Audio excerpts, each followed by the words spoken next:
At this time, if the escorts for our senior cheerleaders and senior football players would please make their way to the flagpole near the entrance to the stadium.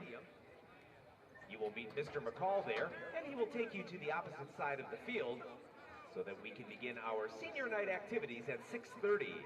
Again, at this time, escorts of senior cheerleaders and senior football players, please make your way to the flagpole near the entrance to the stadium. Thank you.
I just have one. I've always been meaning to get one. And when you go by the webcam, give me your email address. I have several three-level stuff.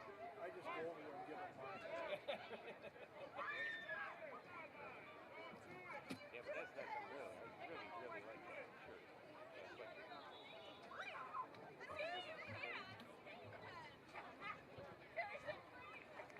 So I got a phone call earlier today from the little Brown asking if we could play for the team.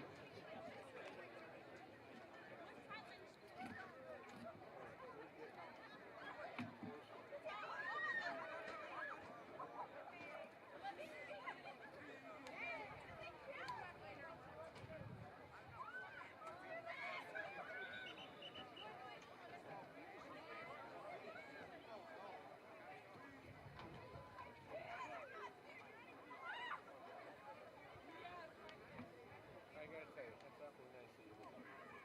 Pay it forward. It was better than to do it for our hometown. Yeah.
Any holiday plans for you guys? Are you going any more trips? In 2 weeks we're going to Chicago, but that's it. You know, we used to go to Chicago on Michigan-Ohio State Day. We'd leave Cleveland like early. By the time we get to Chicago, it's 11 o'clock there. So, you know, we'd always get there in time. Always run into some Michigan friends there. You know, it was a lot of fun. I used to enjoy the city a lot. I've always liked Chicago. I was born there. Oh, were you? I was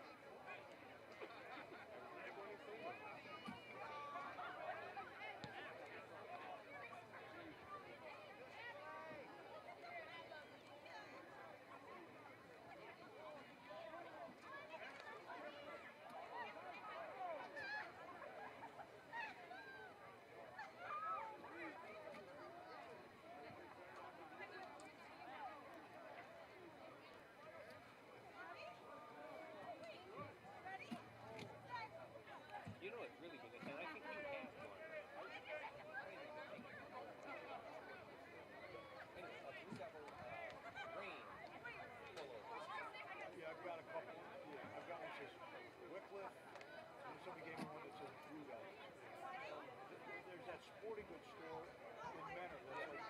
a record year.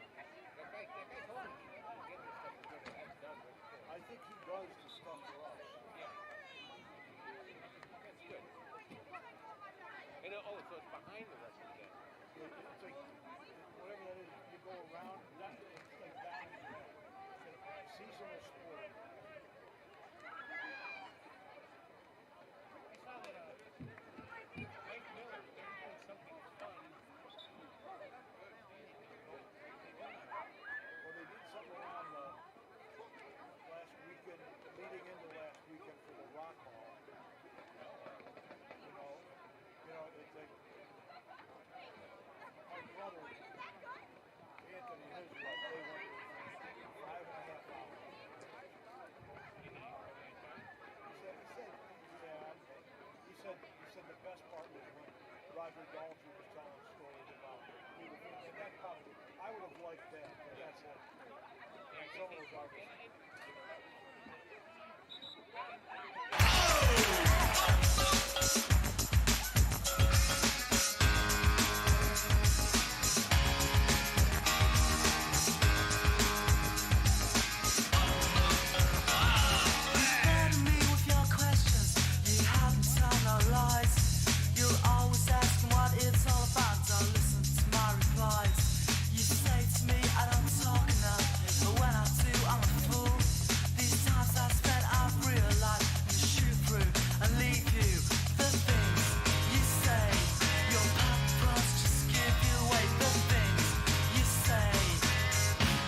You're unbelievable.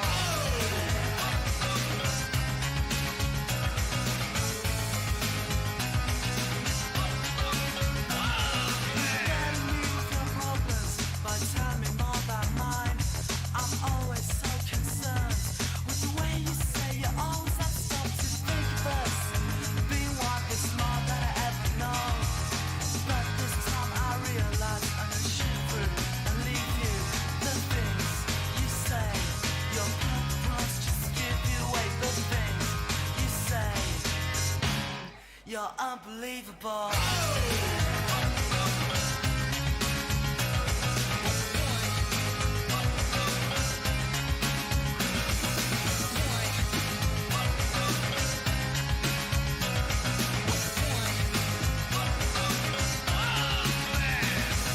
Singly laughs, don't mean you can ask us. Pushing down the relative, bringing out your high self. Think of the fun son. Pushing down the better view instead of bringing the attitudes to what the world and everything you ask to brace yourself. With grace to be, I know this world and what it seems.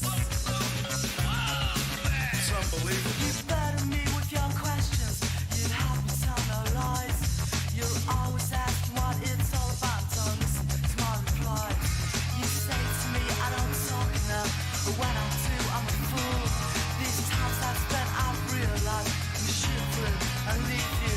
The things you say, your purpose just give you away. The things you say, in thought I love you more. The things you say, your purpose just give you away. The things you say, you're unbelievable.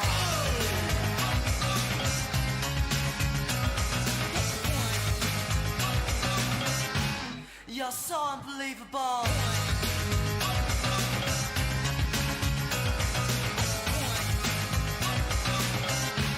You're unbelievable.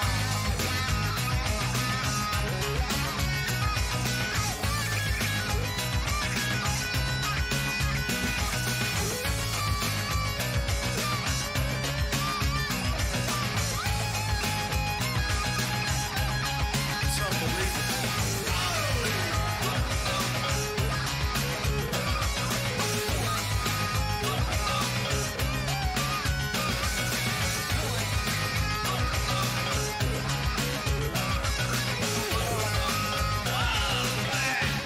You're unbelievable.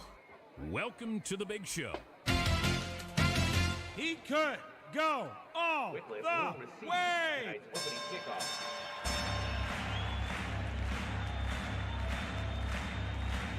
Ladies and gentlemen, welcome to the main event.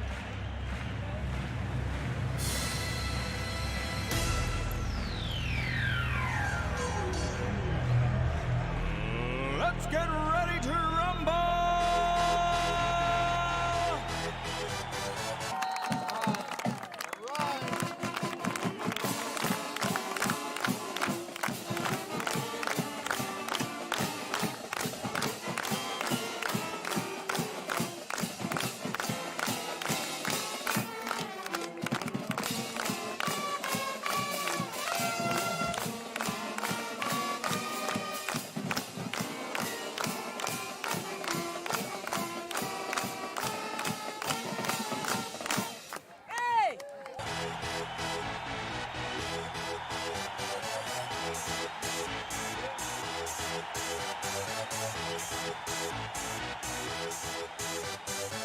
Y'all ready for this?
Y'all ready for this? Well, from high atop the ridge at the campus of Wickliffe in the center of the universe, 44092, the Worldwide Blue Devil Network once again proudly presents to you Blue Devil Football. Hello again, everybody. My name's Frank Foti, and along with my brother from another mother, class of 75, Mark Tennant. Mark, excited night. You know, it's the final regular season game.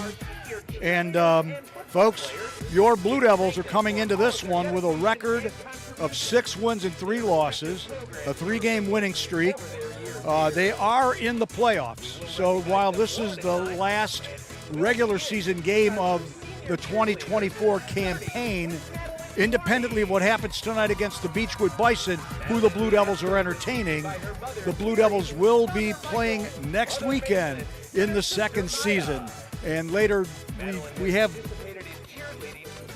may be going to a school by the name of Toronto. Toronto, that's right. Which is not in Canada. Which is down near Steubenville, the home of Dean Martin. Right, south of Steubenville. Yeah. Or what? Dalton. Yep. So and down that way. And then maybe coach mentioned another school, Springfield. Maybe he said. That's the 3 possibilities, but we won't know till everything shakes out here over the weekend, folks. And right. Probably Sunday sometimes is when right. we'll know where we're playing. Right, and when. because a lot of it will be based on what the Blue Devils do, what these other teams do, but the Devils will be on the road, and our plan will be to cover the playoff game next weekend, which should be Friday night, the 1st of November. Glad to have you with us. It's senior night. We'll be talking about seniors with respect to the Blue Devils, the cheerleaders, the band. Just a wonderful night. Just recently had a look at Doppler Devil radar. No rain in the area, about 60 degrees, a little bit of wind. That's the crazy noise you hear in the background. And we're just under about 25 minutes before for kickoff. And we will be, like I said, highlighting the seniors with respect to the Blue Devils. And I think what I'll do, since Scott Tennant is announcing the seniors, I'm going to bring up the crowd mic, and you'll be able to hear Scott talk about the seniors that are being honored here tonight. Varsity letter. Upon graduation, Jake plans to attend barber school. Number 1, Jake Beal. Well, I think I can hear myself.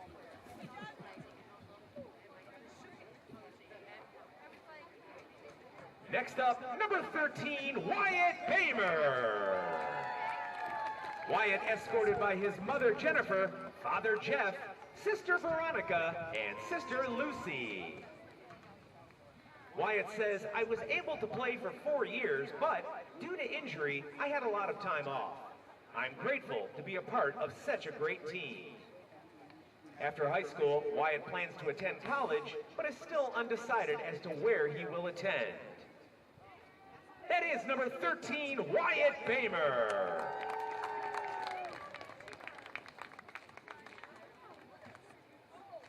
Next up, we feature number 76, Nathan Broussard. Nathan being escorted by his mother, Lynn Broussard, father, Dave Broussard, sister, Adriana Broussard, and his friend, Nathan Abrazino. Nathan says, I was only able to play football for 1 year due to the need for hip surgery, but I'm grateful that I can still be a part of the team and support them for my last year. After high school, Nathan plans to attend a trade school for welding. Number 76, Nathan Broussard.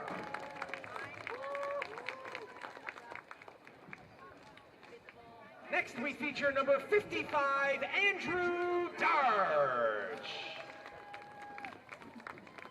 Andrew being escorted across the field this evening by his mother, Morgan Wenz, father, Benjamin Darch, and his brother, Thomas Wenz.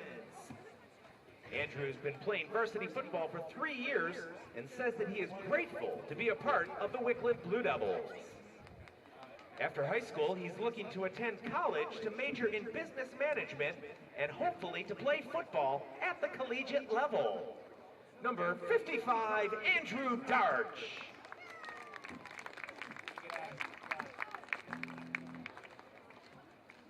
Next up in our senior night spotlight, number 75, Bennett Goodell.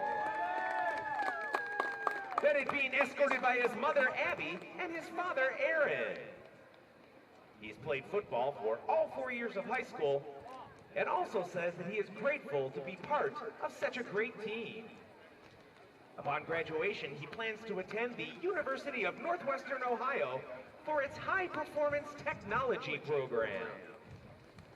That is number 75, Bennett Goodell.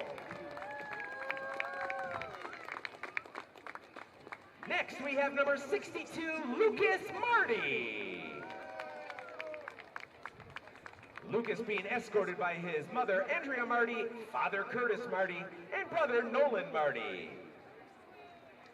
Lucas is a 4-year participant in the Blue Devil football program and has earned 3 varsity letters. After high school, his plans are to obtain his paramedic certifications through Auburn Career Center. Number 62, Lucas Marty. Up next is number 61, Ryan Meitzner. Ryan being escorted tonight by his father, Art, his mother, Jody, and his brother, Drew. Ryan has been playing football all 4 years of high school, having started 3 of those years and having earned 3 varsity letters. He's currently working toward his private pilot's license, and he plans to attend a 4-year university to major in aviation studies with plans to become a commercial pilot. That's number 61, Ryan Meitzner.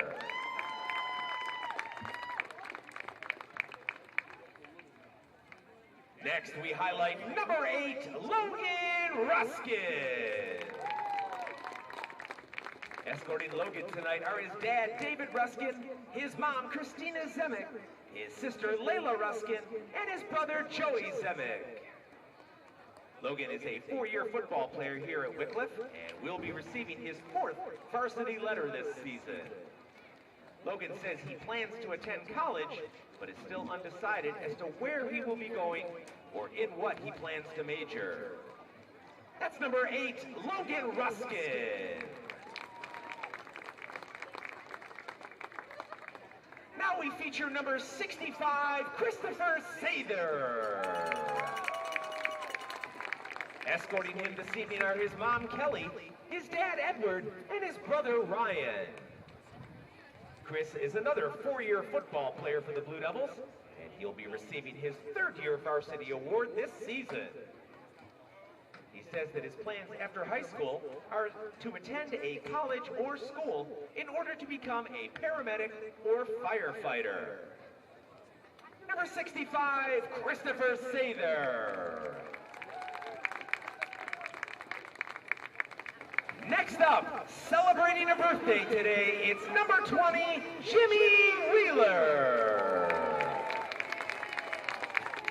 Jimmy being escorted by his mom, Catherine Tennyson, his brother Richie Wheeler, and his sisters Ashley Thompson and Christina Thompson, along with his nephew Isaac. Jimmy has been playing football for 1 year and will have one varsity letter for football. When asked about his plans after high school, he said he is undecided on a school, but he does plan to attend college to become an athletic trainer and hopefully to play basketball at the collegiate level. Number 20, Jimmy Wheeler.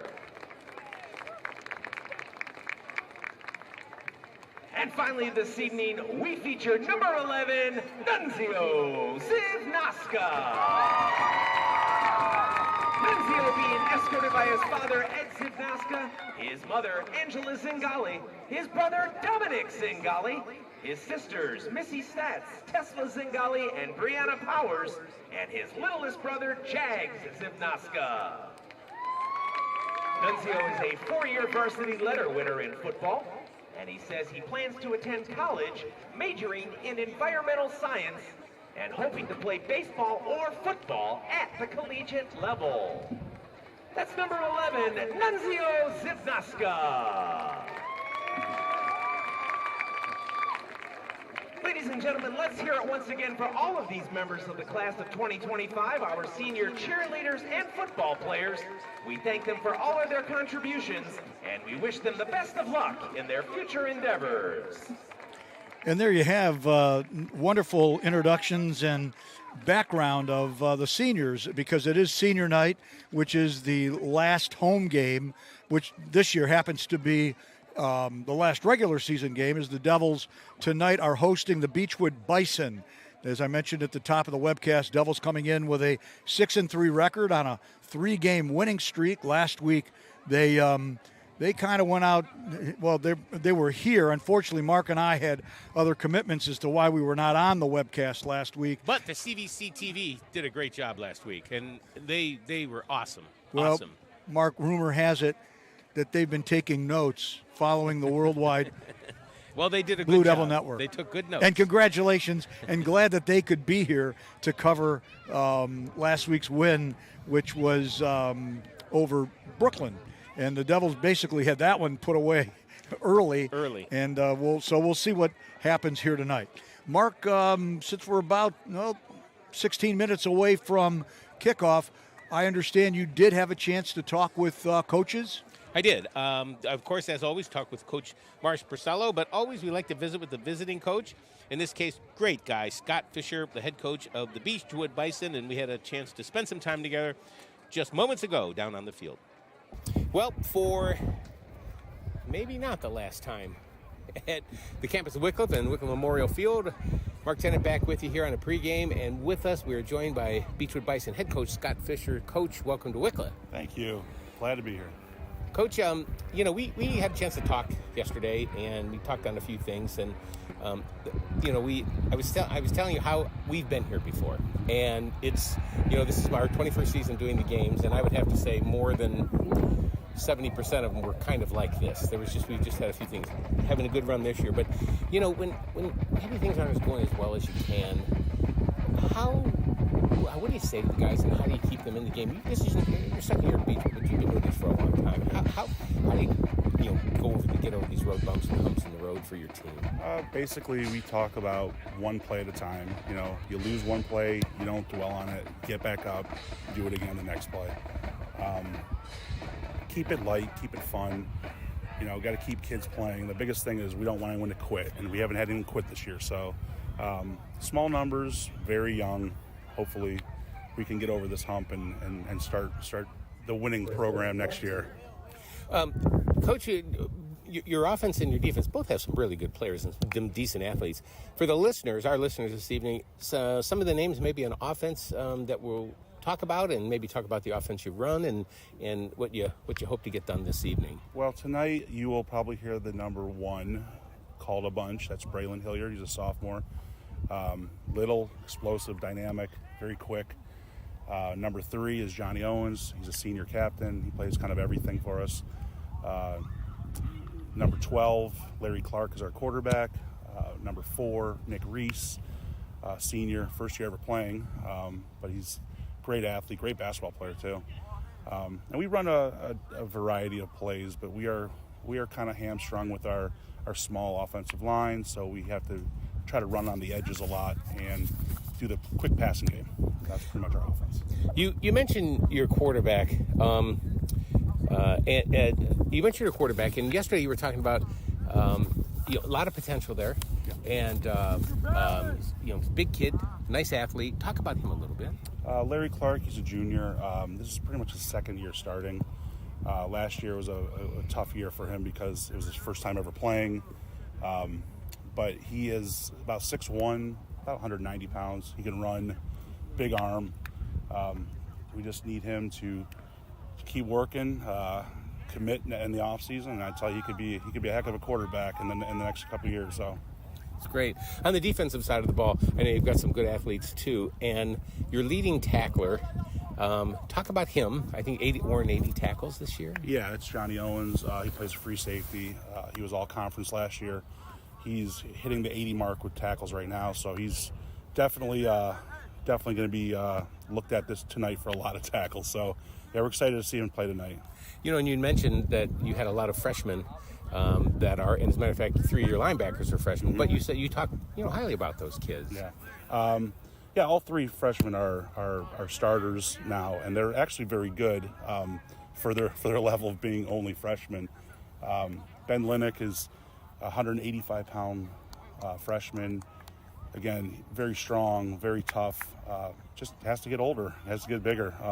Jackson Klein, same thing. Just he's little, but he's tough, he's tenacious, he doesn't have any fear. Last thing for me, Coach, before I let you go. When you see the Blue Devils on film, what are you seeing? Excellent running football program. I love the way they run the jet sweep. Very, very, very well coached and very good up front. So it's going to be very challenging for us, but I'm excited to give it our best shot tonight. We are too. Coach Scott Fisher, thanks so much for being with us, and good luck tonight. Thank you. Appreciate it.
And there you have it, the Wickliffe High School Swing Band with the National Anthem and the Wickliffe Alma Mater, which, by the way, partner, I hope we hear that in about 2.5 hours.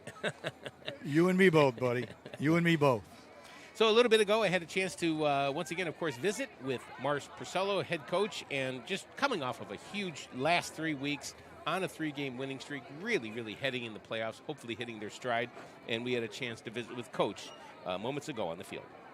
Well, back at it for the last home regular season game here at the campus of Wickliffe and Wickliffe Memorial Field. And as always, we're joined before the game by Blue Devil head coach Mark Tennant. Coach, the last couple of weeks have been pretty doggone good. And, you're rolling into the end of the season, a playoff spot. And what are you looking to get out of this week? Well, we've been talking this week about just getting better. We fine-tuned a lot of things this week and just worked on some of the little things. And I told these guys to be the best version of themselves tonight and play their game, get better individually, and ultimately it makes our team better. So, you know these kids and you've known them for a long time. Do you have that sense when, you've been coaching these kids, like I said, do you have that sense when you know, or just maybe, I don't know, it's going to be a good game, maybe, as opposed to maybe it's not going to be maybe that great. What sense did you get with the kids this week during practice? That's exciting, no? Yeah, they're excited. We're 6-3, so some of these guys have gone through some really rough times, and and they just kept working hard, and their hard work's paying off. And this week, again, like I said, we fine-tuned some things. They were locked in. We always have a good time at practice, but they were locked in, getting better at their craft, and they're excited to play tonight. It's senior night, it's their last home game, so they're locked in, ready to go. Well, I do know that some crazy things have to happen, but it's not totally out of the realm for us not to be here next week. But just in case we are on the road, any thought maybe on who we would play? Well, it looks like it could be Toronto, which is down near Steubenville. And then a couple other ones that are possible would be maybe Dalton and then possibly LeBray. So those are kind of the three teams. We'll be watching tonight to see what happens. So okay. All right, let's get to the football end of things. Last week, just a fabulous week, and everything clicked. Frankie had a 92-yard run. Talk about last week a little bit, and how does that carry these kids into Tuesday, Wednesday when they have to come back to practice? Well, it was kind of the same message last week. We felt like we should play well last week, and we did. We took care of business. The guys, they were locked in, ready to play, and everything. We played a really clean game last week, and everything was working. We blocked people really well. We ran the ball really well, and defensively we played really, really well. I think we're peaking at the right time, and it's a good thing going into week 11 here. Yeah. All right, turning to our this evening's game against the Bison of Beachwood, young team.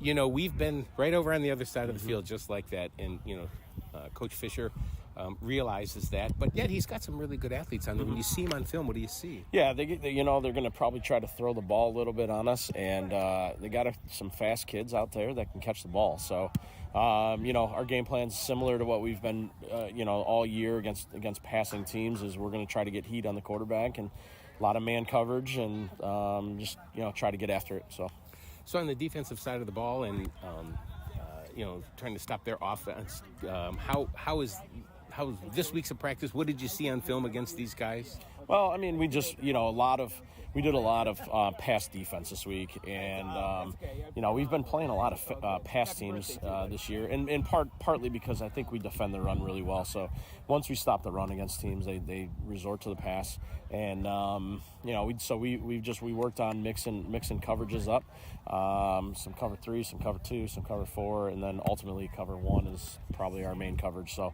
but yeah, we really fine tune like our drops with our backers and those kinds of things defensively. At this level, can you fool the quarterback with your defensive backs? Yeah, we do a lot of disguising. We call it yo-yoing, and partly because we have 3 seniors back there, and they've been around for a while, so they understand what we're trying to do, and we can disguise stuff a lot better than we have in the past, and then we roll back into the coverage we're running. So we try to take away pre-snap reads from the quarterback and then get into our correct coverage. Okay, so finally, senior night. You've been through a bunch of them, including yourself. Yep. What's does it give you an extra juice, these seniors? Talk about that. Yeah, it's a great group of kids. Like I said, they most of them have been with us for 4 years, and they've kind of been through some rough times, and some of them started as freshmen, and we knew they were going to be good when they were seniors, and the good thing about this year is we get to have another week with them, so it's pretty exciting. Sometimes this is a really rough week 10 when it's the last game, and you gotta talk with the parents and do those kinds of things with the kids. And they're usually, 100% of the time they're sad to leave this. But fortunately this year we get to move on with them and coach them another week. So we're excited about that. And we are excited too. Game in just a bit. Coach Mark Purcell. Good luck, Coach. All right, thank you. Thanks. Yep. And there you had Mark had a chance to talk with Coach Purcello, get some insights about where the Devils are at. And I think the key there was how he was saying that it feels that the team is peaking at the right time of year. And anyone who's a sports fan, doesn't really matter what level it is, if you're peaking at the end of the year, that's a good place to be. And the Devils seem to be doing that. And, 3 weeks ago, Mark, when we were here against Cuyahoga Heights, it's almost like we felt the vibe shift in that game, and that changed the season. That really did. It's just unfortunately we weren't able to be at the game last week. And like I said, CVC TV did a great job. But you really saw that leap forward last week. And hopefully it continues this week. And some encouraging words from Coach with a good week of practice. The kids know where they're at. They know what they have to do, and they know what they have to do this evening. So I'm excited. I just can't wait till this thing gets started, Cal. You know what? Speaking of which, because we're under 5 minutes away from the kickoff, why don't we do some – I understand we're going to be introducing defenses for both teams. Yeah. You pick one, and I'll take one. Well, you have the starting lineup, so okay. I'll just go ahead and take the Beachwood Bison. For the Beachwood Bison, number 2, Caleb White. Number 3, Johnny Owens, and he is one of their leading tacklers on defense. Number 4 is Nick Reese. He is a senior defensive end. Number 8 is Noma. We're just going to call him Noma. Number 8. I screwed you up there. That's Naoma Nizuki. Okay. Good. Well, you're the play-by-play guy, so Naoma, there you go. And number 11 is Ben Linick. He is one of the freshmen that's starting this evening on that defense. A sophomore, Diaz Williams, is wearing number 17 this evening. Number 23 is Jackson Klein. Jackson is a freshman who Coach singled him out when I spoke with him yesterday. Said he's going to be a really, really good athlete. A ball player, just got to get some years under him. Number 54 is Chastain White. Number 56 is Aiden Connor, a junior. And finally, rounded out, Ori Balkin is a senior and defensive tackle, and probably his last game this evening. And there you have it, the starting defense for the Bison of Beachwood High School. And for your Wickliffe Blue Devils on defense, number 0, Devian Marlin will be taking the field, followed by number 1, Jake Beal, number 4, Ralph Jackson, number 8, Logan Ruskin, number 9, Nick Obaski, number 11, Nunzio Zivnaska, number 13, Wyatt Bamer. Number 20 is Jim Wheeler. Number 55, Andrew Darch, who's had a tremendous year, especially pressuring the quarterback. Number 65 is Chris Sather. And rounding it out is number 75, Bennett Goodall. Some of those are seniors who normally have not started, but tonight being senior night, they're going to get the starting nod, and we're moments away from tonight's opening kickoff. And your Blue Devils will be receiving the kick. They will be going from right to left across your smartphone, your device, whatever. They're heading right to left, and they're getting ready to take the field. And back deep, as always, for the Blue Devils, number 13. Number 13 for your Blue Devils, that is Wyatt Bamer. Oh, Wyatt is actually going back for kicks. Nunzio Zivnaska, number 11. It looks like Jimmy Feaster is back. Feaster. And we'll get you a name and number as to who's going to be doing the place kicking for the Bison.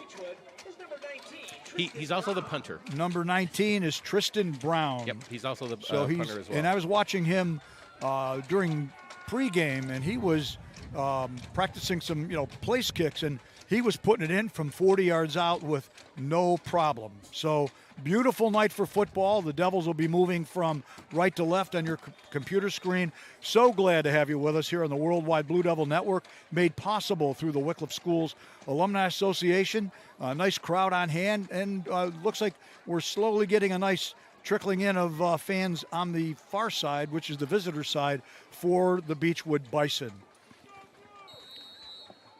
The Devils are in their all blue, what basically is their home uniforms. Beachwood is in their white uniforms.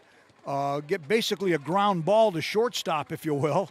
And it looks like they're Jake Beal picks it up, and he's still on his feet. He's across the 50 into Beachwood territory, finally brought down, almost like he stumbled as he got inside the 45-yard line of Beachwood.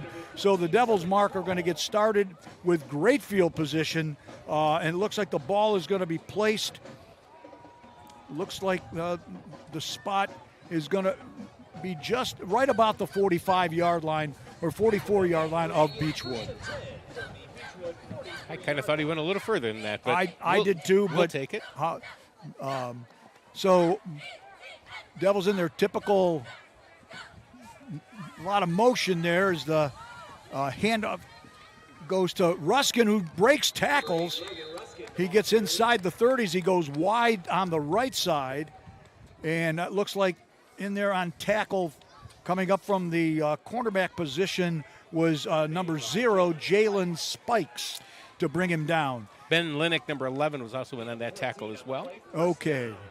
And Feaster now is standing behind the quarterback, Bukar, takes the handoff. He's got a lot of running room as he goes over right tackle inside the 25 down to about the 22-yard line. As Mark mentioned, number 11, once again, was Ben Linick in there on that tackle. And the Devils moving rather quickly here as it'll be second and, I'm going to call it 2nd and 5. No, 2nd and 4. Ball at the 22. They've got to get just inside the 19 for a first down. Frankie Bukar is your quarterback. Devils running that wing T offense. This time he's got Feaster to the right side, a handoff delay back, and it's going to be Zivnaska. He's got the first down and more inside the 15 down to about the 14-yard line as he was able to break off of left tackle. And coming up again, looks like number 17, Diaz Williams, there to bring him down. 1st and 10 Blue Devils. They're on the march. We're just underway. Glad to have you with us. Devils have the first possession here. And a handoff to Ruskin. Big opening, and he basically goes into the end zone untouched for the touchdown. And Mark, they made that one look rather easy.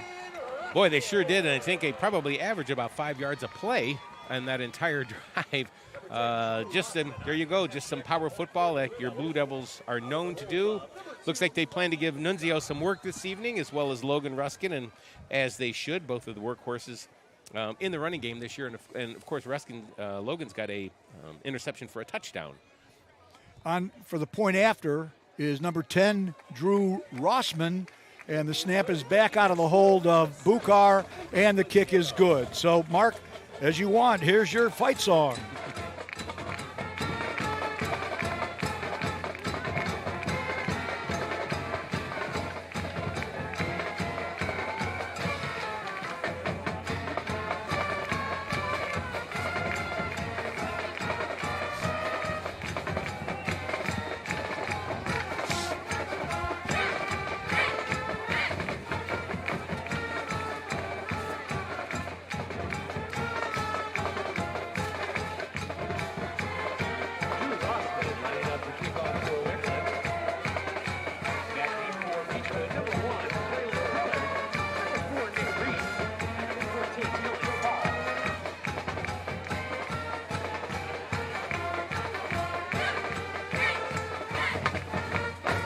So the Blue Devils, in about a minute and a half, get down the field. They score first. Rossman's going to tee it up, and back deep for the Bison is number 1, Braylon Hilliard, number 4, Nick Reese, and number 14, Dylan Paul. They're back at about their 10. Rossman this season has put many of the kicks into the end zone. High end over end kick is going to go land at about the 3 and bounce into the end zone, so it'll be a touchback, and the Bison will start 1st and 10 from their own 20-yard line. In at quarterback for the Bison will be number 12, Larry Clark. He's a junior, and we'll get an idea here what style of offense they run. Is it spread? Is it a pistol? As I mentioned before, the Bison are in their white jerseys, black helmets with gold stripe down the middle and the Bison logo on the side. And looks like Clark's going to be in a shotgun, and lined up behind him will be Braylon Hilliard, a sophomore, who we are told is going to be quite the talent on the football field, operating out of a shotgun. They got two on the right side. Snap is back. The pitch goes to Hilliard. Breaks. He's got some running room. Mark, he's off to the races. Across the 40, the 50. It's a foot race. He's into Wickliffe territory. He's going to be brought down inside the 30.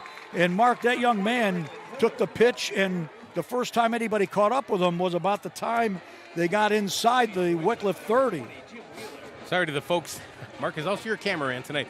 Sorry, folks, that I kind of thought they were going to stay back there for a little bit. Didn't realize they were going to head down the field. But hopefully we got that all to you. But it is 1st and 10 for the Bison from the 24-yard line from your Blue Devils. So a lot of offense in the early going. We're only 2 minutes into this game. Devils are up 7-0, but the Bison are on the way. One play, they've made it down to the Wickliffe 24, where it'll be 1st and 10. And again, well, this time Clark's looking to throw. He's rolling to his left. He fires, and it's going to be incomplete there as he was looking for number 4, Nick Reese, in the flat. And good pressure there from Wickliffe there as Ralph Jackson was in the backfield chasing him as he was rolling to the left side. So it'll be 2nd and 10 from the Wickliffe 24-yard line.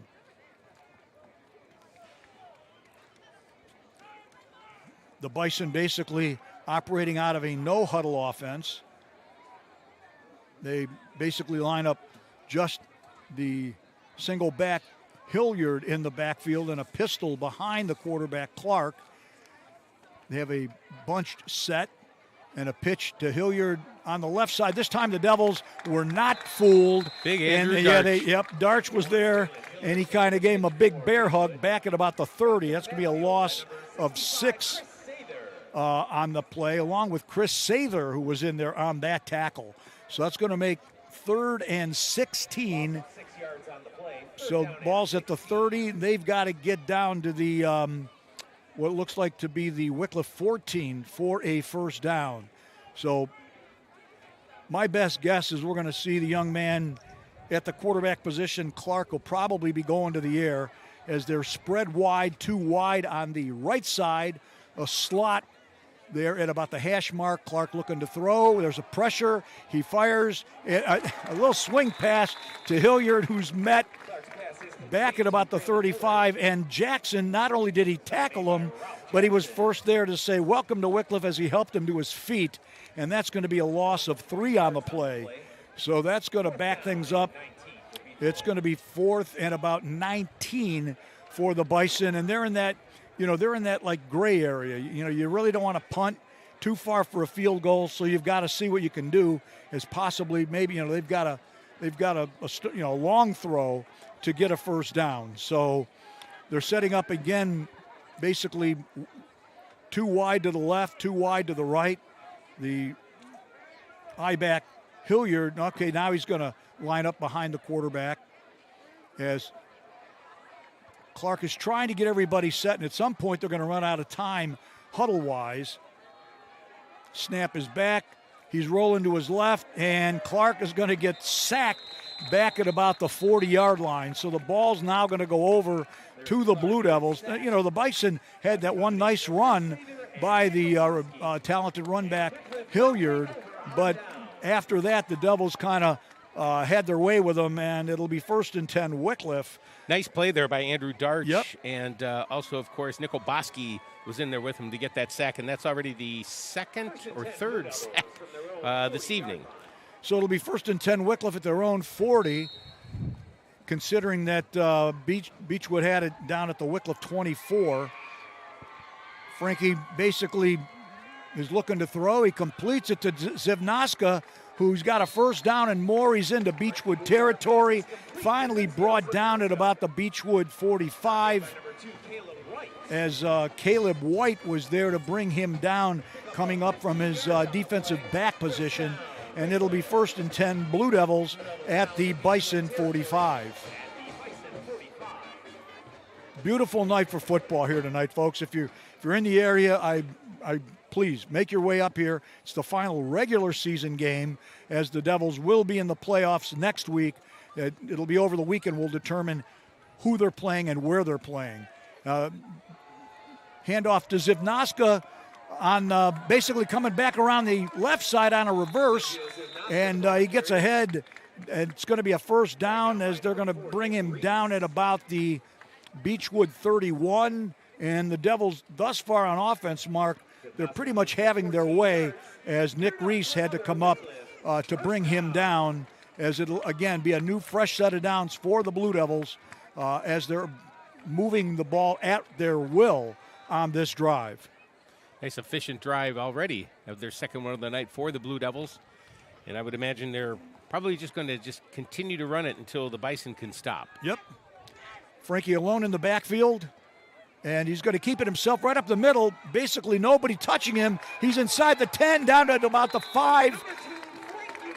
As Bukar, the last guy to possibly get him was Diaz Williams, but it wasn't until he got down to the 5, so it'll be first and goal Wickliffe at the Bison 5, as we're just under 6.5 to go here in the first quarter, and your Devils already on top by a score of 7-0. That kind of play, I believe, was the exact play that Frankie ran his 92-yard touchdown run last week against Brooklyn, and it's working again this evening. Well, they set up in a true I formation. 3 backs standing behind Frankie, who's under center. He gives it to the first man up the middle, and it's number 4 who's into the end zone. That's Ralph Jackson. Touchdown, Blue Devils.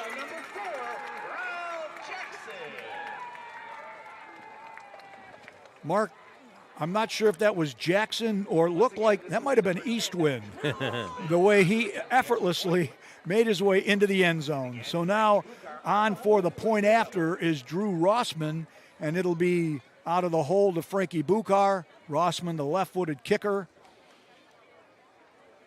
Snap is back, kick is up, and the kick is good. Making the score, Wickliffe, Blue Devils 14, the Beachwood Bison nothing. Cue up that band.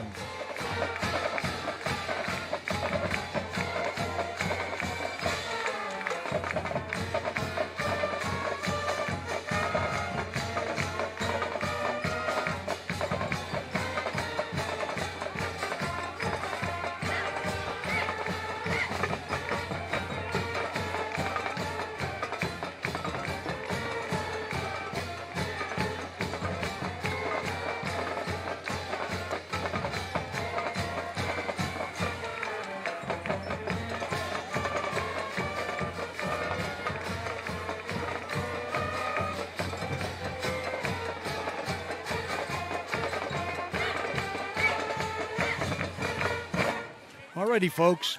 Back deep for the Bison is number 1, Braylon Hilliard, number 4, Nick Reese, and number 14, Dylan Paul. They're all lined up inside their own 5-yard line as Drew Rossman has it teed up for the Blue Devils. Just under 6 minutes to go, 14-0 Devils.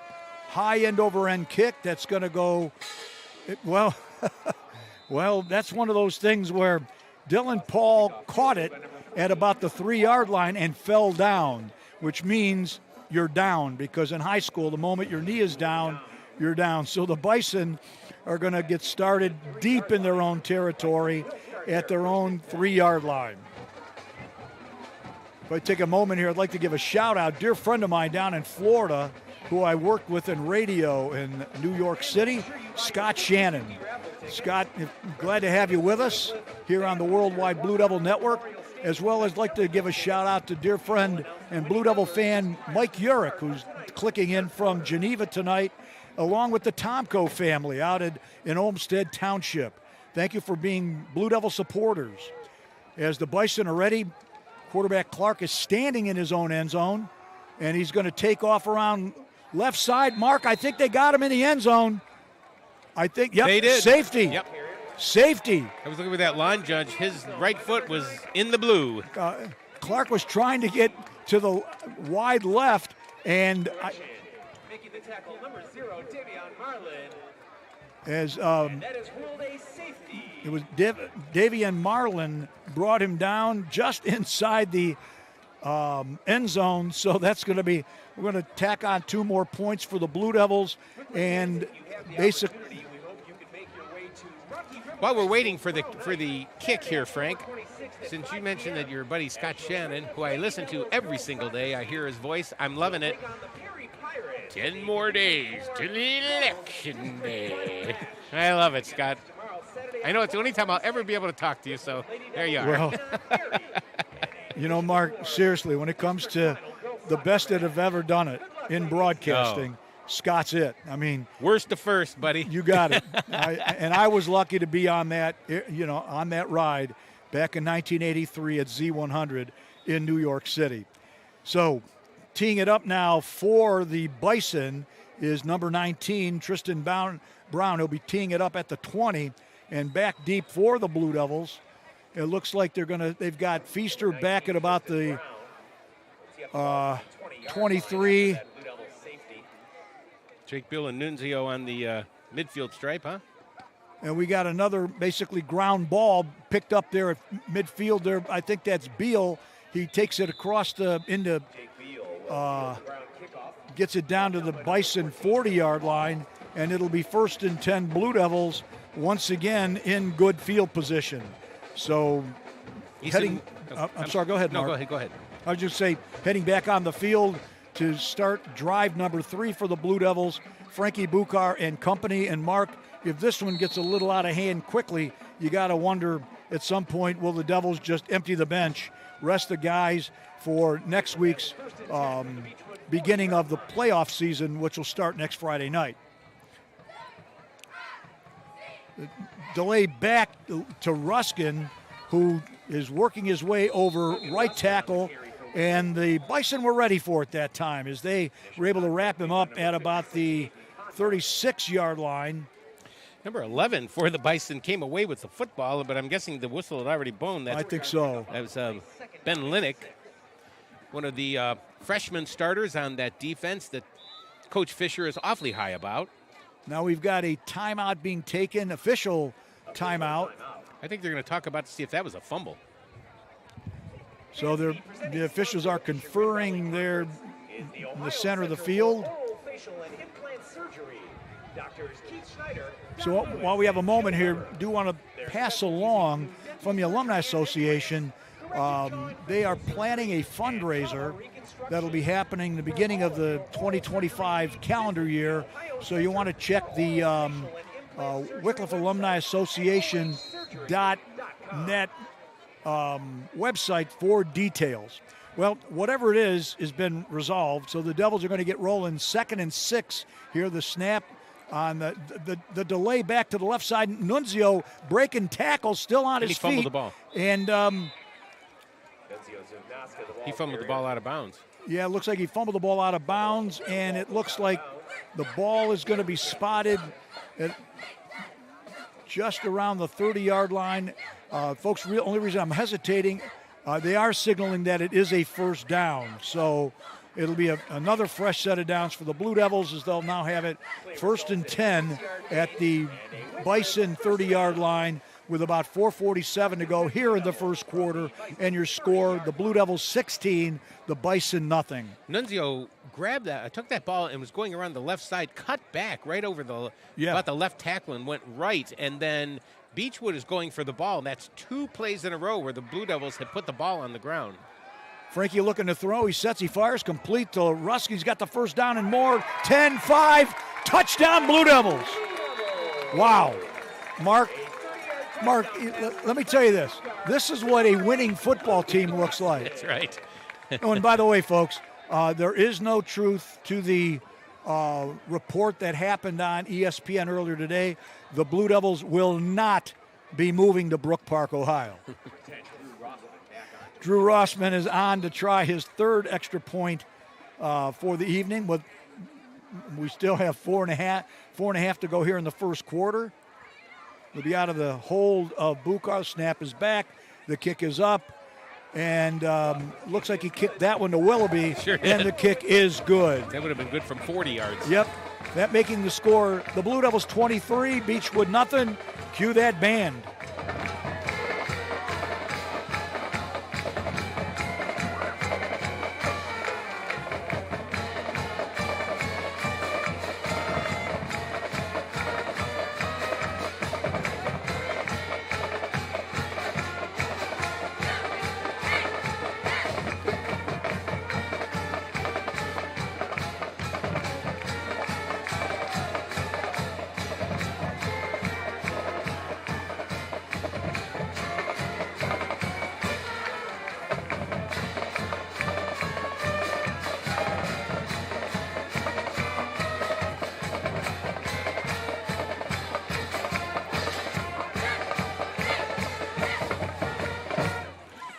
Okay, we're about ready to hand the ball back to Beachwood once again as Rossman has it teed up and back deep once again for the Bison.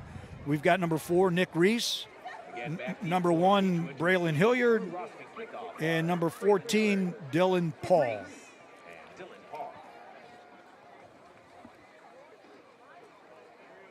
High end over end kick is going to come down, get fielded at about the 3-yard line by Paul. He's across the 10, 15, and going to be met at about the 17, and it looks like there was number 23, Zake Morales for Wickliffe. And number 32, Mark Kish. So thank you there, Scott Tennant, as it'll be 1st and 10 Bison, and they're once again starting a bit deep in their own territory at their own 18-yard line. This time they're going to set up where basically the quarterback, Clark, is the only one in the backfield.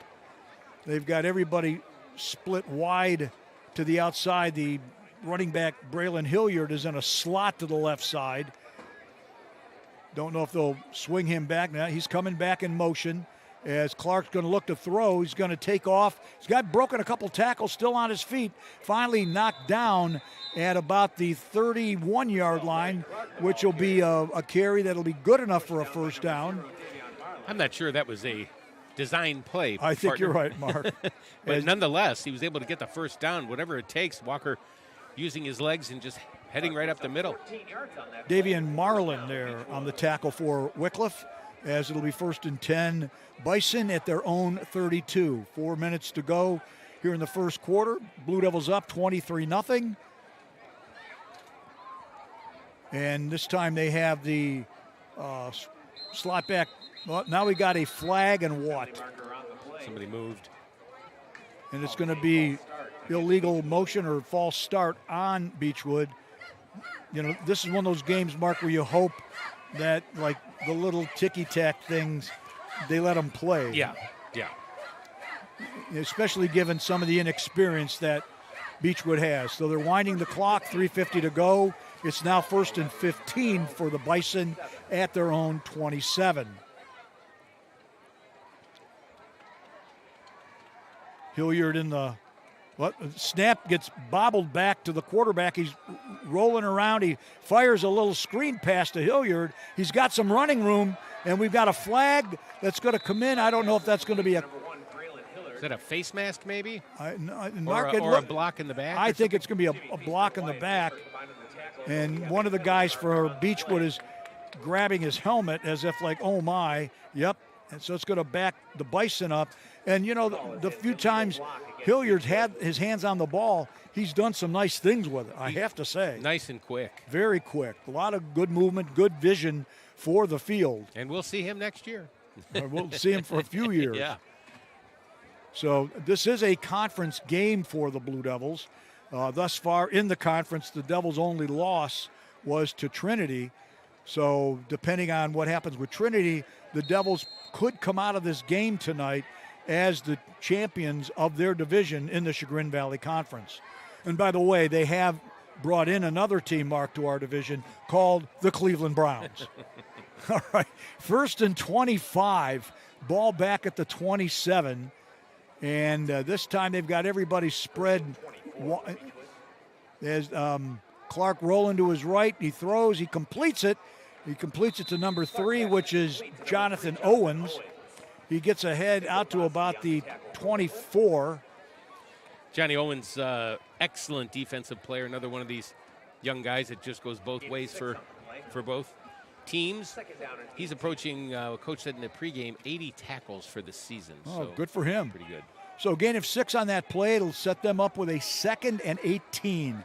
They've got to get out to about the 32. We're down to about 2.5 minutes to go here in the first quarter. 23-0 Blue Devils, as Clark is surveying the defense. And he's going to roll to his left. He's under a lot of pressure, looking to throw. He's going to take off and get dropped as he gets out wide to the left side. Good pursuit there by Wickliffe. Oboski. Yeah. There's that. While we're quick break, I would guess it'd be his uncles, maybe a grandfather too, not sure, were coaches of ours back in the day, Frank. Oh, yeah. When we were Sure. when we were little guys. It's good to see football in the family still. Fine player. He's probably the best one to come out of that family in a long, long time. 3rd and 16, and now we have a whistle and what? Looks like officials again. Looks like somebody for Wickliffe coming over to the sideline. That's Ralph Jackson. I have a feeling it's some equipment ordeal, as he looks like he's talking to one of the coaches. And in his place is number 32, Mark Kish.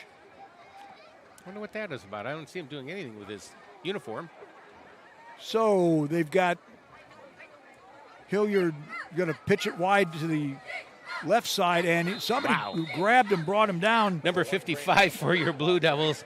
Holy cow, that was Andrew. I'm sorry. Yep, they were Darch. Oh, there we go. Yeah. Darch, basically, he kind of just grabbed him and just pummeled him into the ground as he tried to get wide on the left side, and for practically no gain on the play.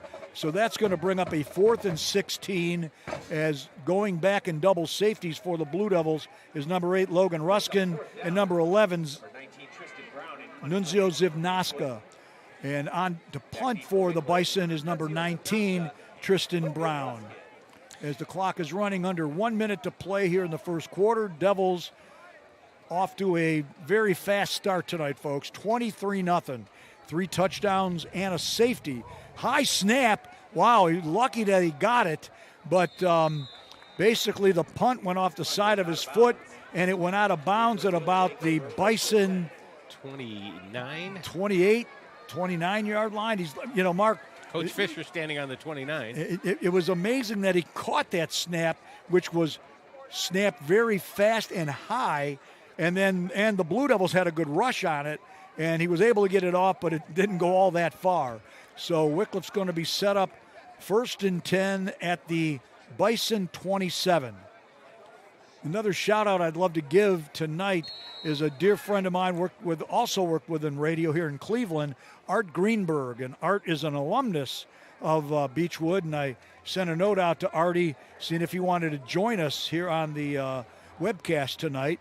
So Cakes, if you're listening, glad to have you. Devils in an I formation. And they hand it to Zivnaska. We've got a flag down, and they're probably going to get the Devils for something. As the whistles are blowing, Zivnaska had a nice run, but I think it's coming back, and the signal is what? There's a dead ball, I thought he said. That's usually something like, motion or... Gentlemen, how about giving us a signal? Oh, they're calling offsides. Against Beachwood. Now, usually if it's offsides, they let them play through. We've had this happen before, Frank, where they've stopped the play from a defense. And we've always asked, is it like that for both sides? Because normally they only stop a dead ball foul on an offensive So they're going to wind the clock, Mark, 20 seconds to go in the first quarter. It'll be 1st and 5 for the Blue Devils. And I have a feeling that the Devils are just going to let the clock run out.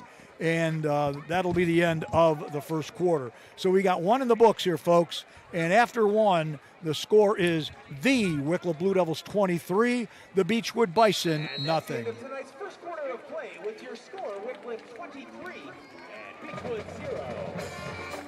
Mark, my phone is ringing.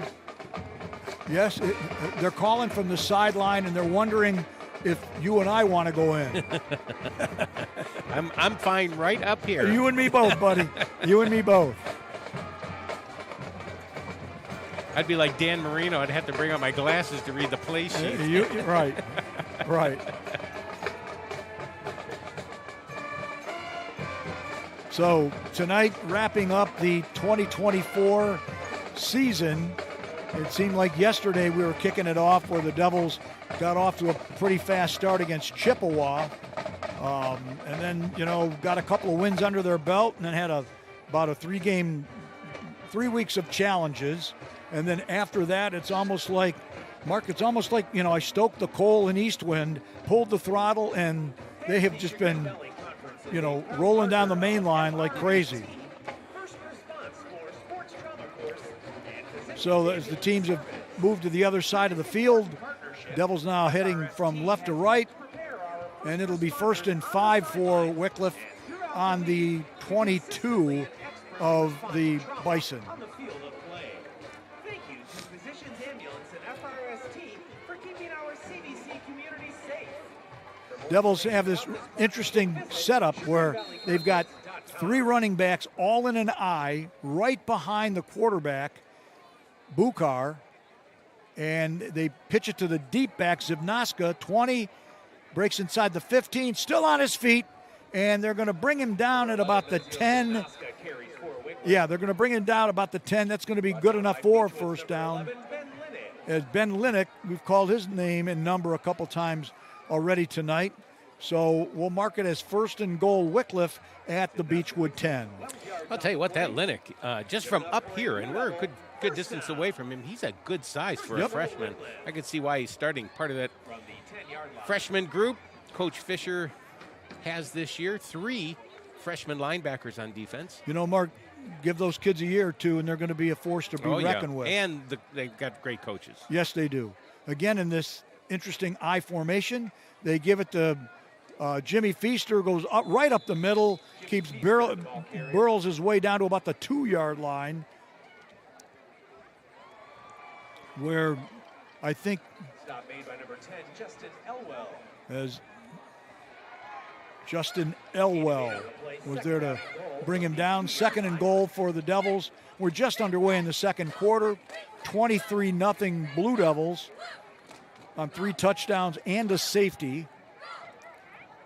Once again, they're staying in this, what I'm going to call a tight I formation. And they hand it to Zivnaska. He's pummeling his way, and he's into the end zone for the Blue Devil touchdown. Took at least a second or third effort, but Nunzio was able to get in right up over left guard. And once again, Rossman will be in for the extra point. So with 10:35 to go in the first half, it's 29-0. Rossman on for the point after. It'll be out of the hold of Bukar. And the Devils are, Mark, it's like they're going full throttle right now. Snap is back, kick is up, and that one practically went to Euclid as the point after is good. Making your score, the Blue Devils 30 and the Bison nothing. Cue that band.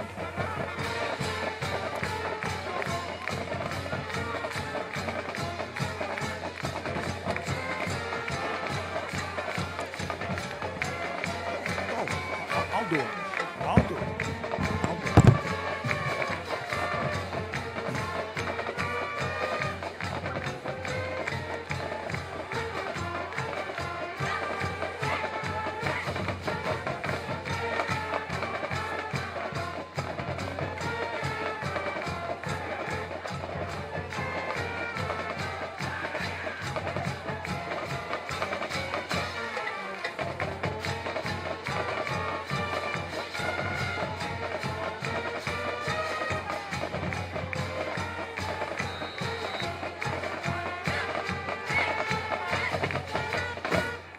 I don't know about you folks, but I could never get tired of hearing the fight song.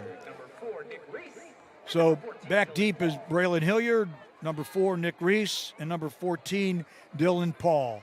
Rossman has it teed up. High end over end kick's going to come down and get picked up there by Dylan Paul's taking it wide to the right side. He's got blockers ahead of him. He's across the 20, 25, and he's going to be brought down. Nice return there for him out at about the Bison 27-yard line. So the Bison will be set up with fresh set of downs. It'll be 1st and 10. Beachwood at their own 20. Looks like it'll be the 27. 1st and 10, Beachwood from its own 27-yard line. So the Bison quickly back out on the field, and Clark,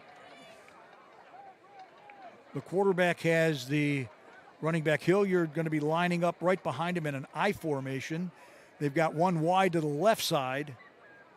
Snap is back. He bobbles the ball. He's under pressure, and a host of Devils are going to bring him down after he fumbled the snap, and it's going to be brought down at about the looks like I'm going to call it the 24-yard line, where Oboski and Sager there for the Devils to finally corral him. So it's going to be a loss of 3 on the play.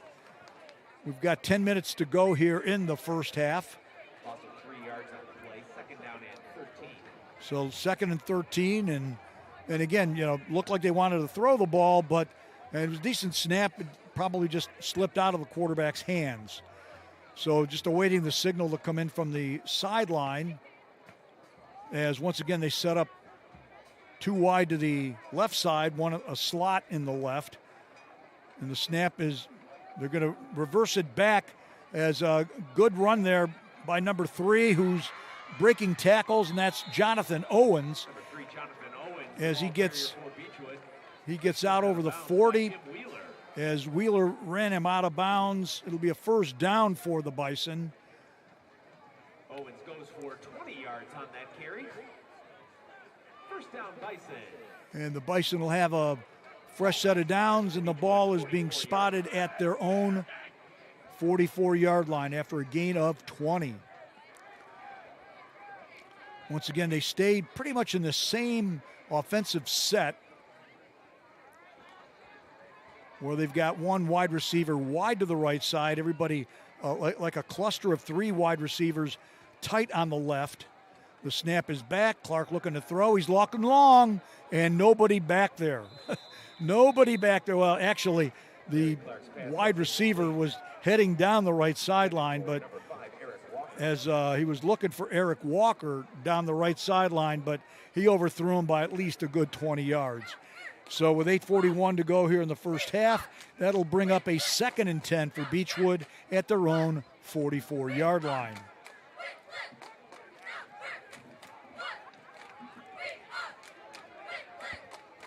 Second down and 10 for the Bison.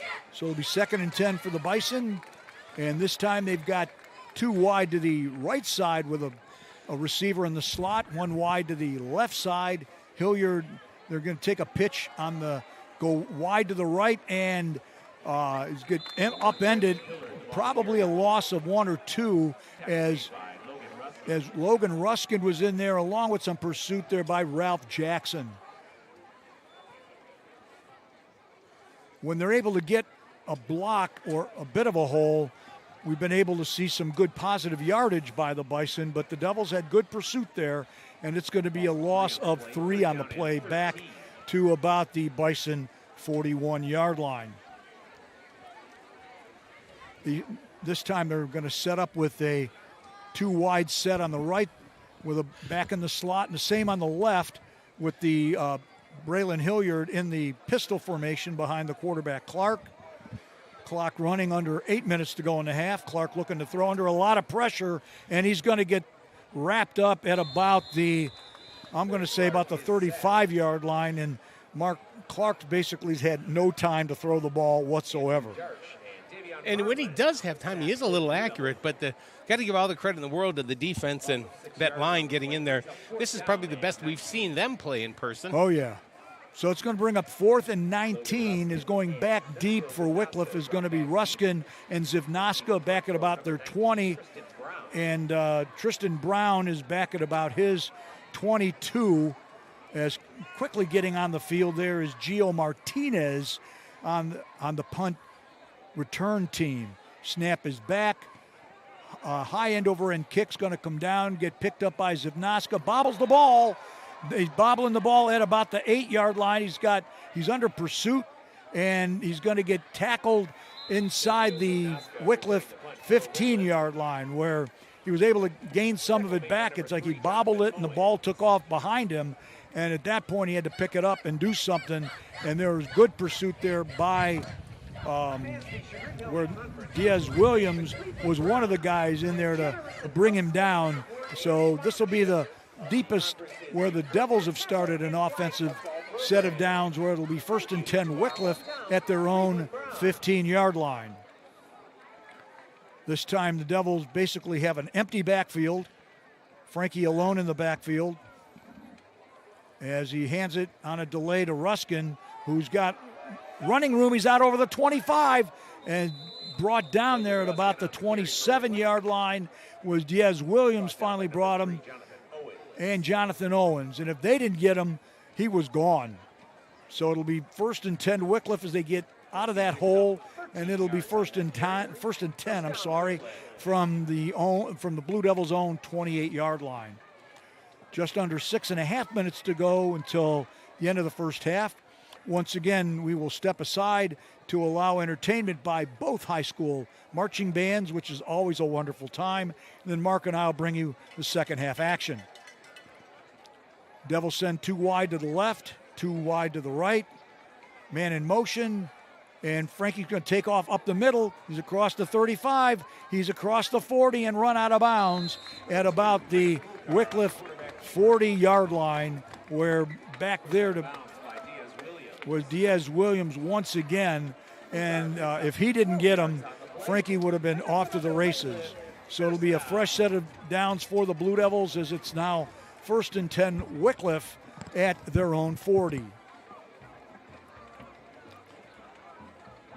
Well, I'll tell you, Frank, you know, and again, going back to Coach Fisher's talk with our visit pre-game, just saying, ask him, you know, this has been a tough year for these guys, and just can imagine just being on that field right now, saying, sure.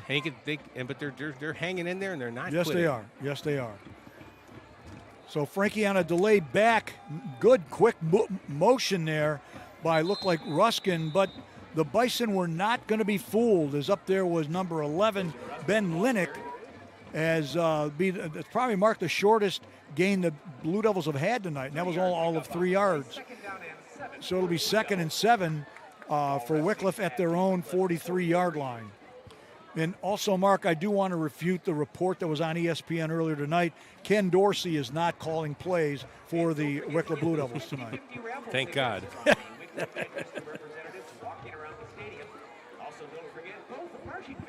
So they send Jake Beal really wide on the left side.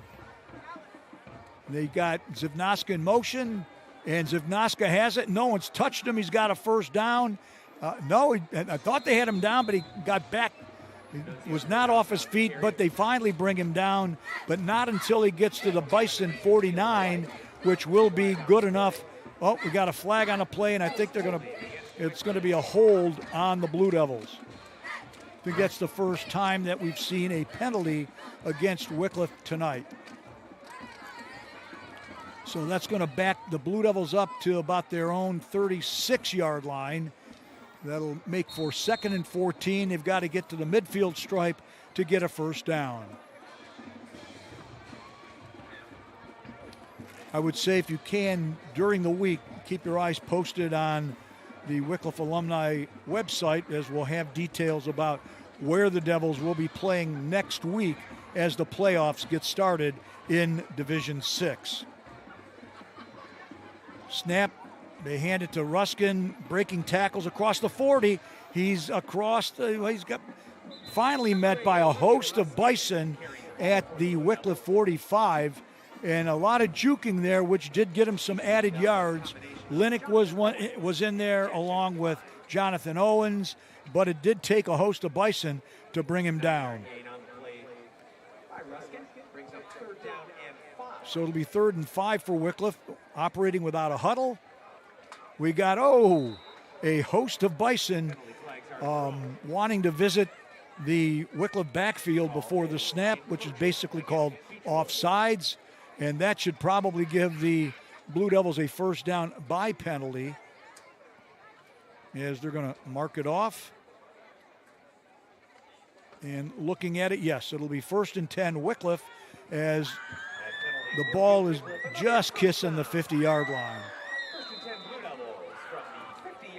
Just under 3.5 to go in the half. 30-0 Blue Devils, as they give it to number 4, Ralph Jackson, barreling ahead over right guard.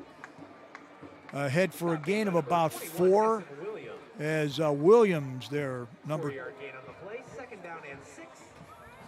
21. Essen Williams there to bring him down for the Bison.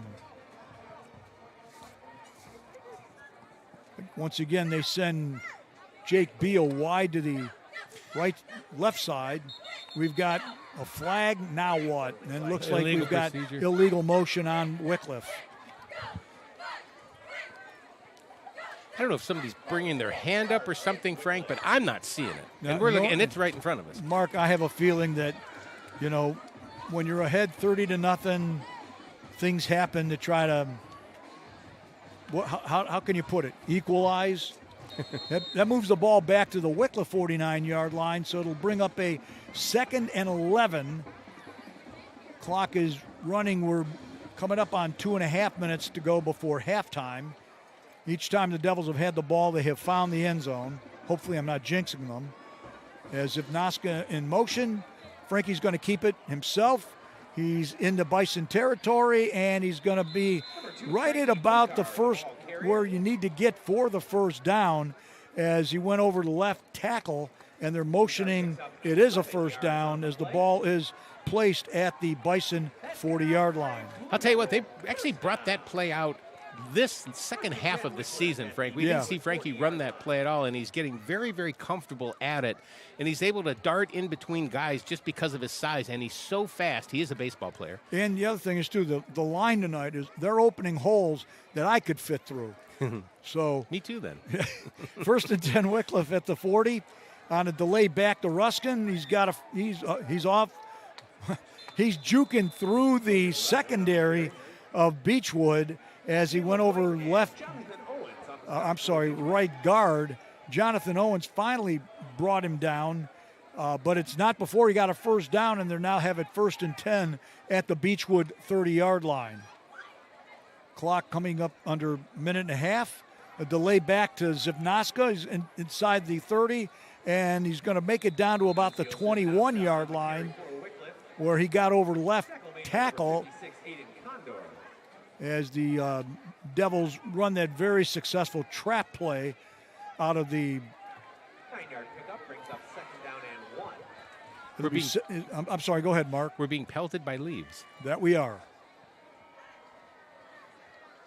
The wing team, this time it looks like we've got a first down. Ruskin finally met once he's inside the 15 down to about the 13-yard line. That momentarily will stop the clock as it'll be 1st and 10 Wickliffe at the Beachwood 13-yard line. We're 59 seconds to go here in the first half. 30-0 your Blue Devils. As operating rather quickly, Jackson breaking tackles. He's inside the 10. He's down to about the 5.5-yard line. As Owens once again there for the Bison to bring him down as he was working his way over left tackle. Devils operating rather quickly out of a no huddle.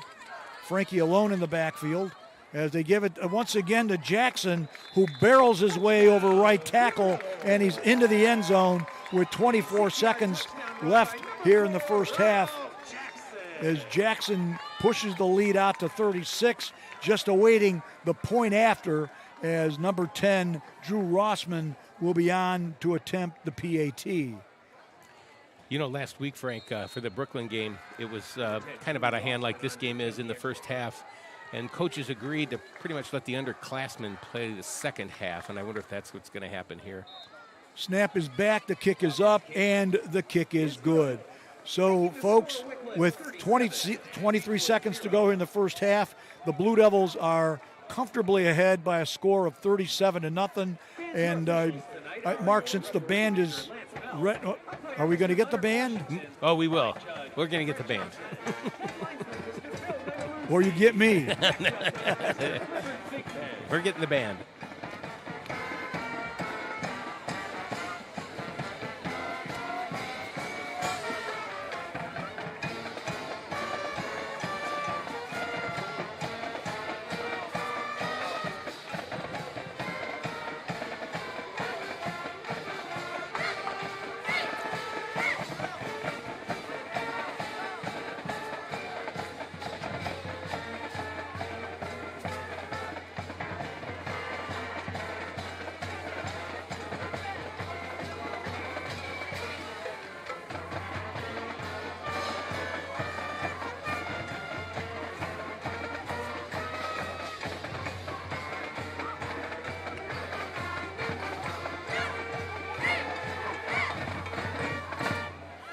So with 23 seconds to go here in the first half, it's the Blue Devils 37, beat the Bison nothing. As back deep for the Bison is number 1, Braylon Hilliard, Nick Reese, number 4, and number 14, Dylan Paul. End over end kick is going to come down, get picked up there by Reese across the 20, 25, pushing it out to the right side, and he gets over the 30 to about the 34-yard line. So we'll see what the Bison are willing to do here with only 16 seconds to go here in the first half. Well, I'll tell you what, Frank, just quickly on that kick from Rossman, we've had the luxury of having him since the second game this year. And, I mean, he is a weapon and is able to score a lot of points. And that kickoff, he actually hit the tee, but yet the kick still went 30, 40 yards in the air. Yep. I mean, that's and amazing. If you remember when we did the Cuyahoga Heights game, I think that was a school record when he hit that long field goal. Yep, 45, right? 45 yards. So we'll see what the Bison are going to do here. 16 seconds to go. They've got the running back Hilliard in an I, and they've got a wide receiver wide on the left. They're going to pitch it to Hilliard. He's got a lot of running room across the 50 into Wickliffe territory. Finally, he's going to get met and brought down at about the Wickliffe 45. It'll stop the clock with 4 seconds to go as the Bison will have it first and 10. Nice little run there by the young man, the sophomore running back for the Bison. It'll be first and 10 at the Wickliffe 44-yard line. It looks like we've got Beachwood taking a timeout. Coach Fisher signaling his players over. Mark, I'm going to guess they're going to probably try like a Hail Mary or a hook and ladder or something. With 4 seconds to go, you're even with a decent field goal, place kicker, from the 44. That's a little long for high school field goal attempts.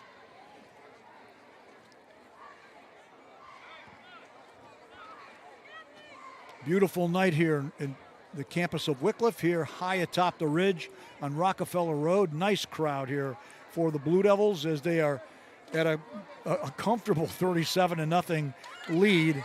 And, one of the things that whenever you start the second half and there's a point differential of 30 points or more, we will begin the second half with what's known as a running clock.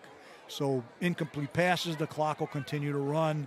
And I believe there'll only be clock stoppage at change of possession or if a timeout is taken. So it does appear I'm going to have a guess that the Bison are going to try like a Hail Mary. Wickliffe's got like 5 guys back at about their 20.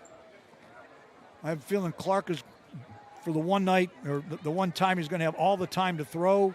He's looking to throw. He's throwing a long pass that's going to get knocked down incomplete as the clock hits zeros. And that's going to bring an end to the first half here at Wickliffe Memorial Field, where your score is the Wickliffe Blue Devils 37 and the Beachwood Bison nothing. Mark and I will come back with you at the beginning of the third quarter. Enjoy halftime, everybody.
And now, fans, prepare to be entertained this evening with an explosive performance.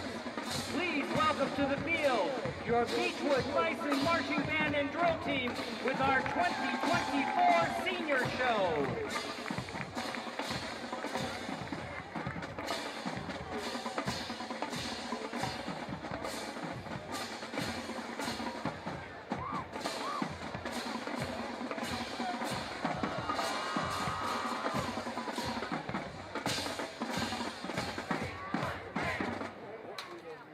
To begin, Teo Cruz has told you once, and he'll tell you twice. We're gonna light it up like it's dynamite.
Now, just hold on a minute.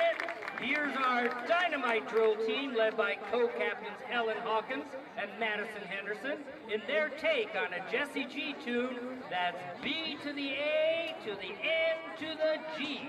There goes your heart. Bang, bang.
Gonna ignite again and let it shine like the 4th of July, cause baby Katy Perry says you're a firework.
The Bison Band is under the direction of David Ludington, assisted by Gabby Critter-Jones, with percussion advisor Rachel Bella and drill team advisor David Hudson. We would like to thank the Wickliffe High School for their hosting this game tonight. Thank you.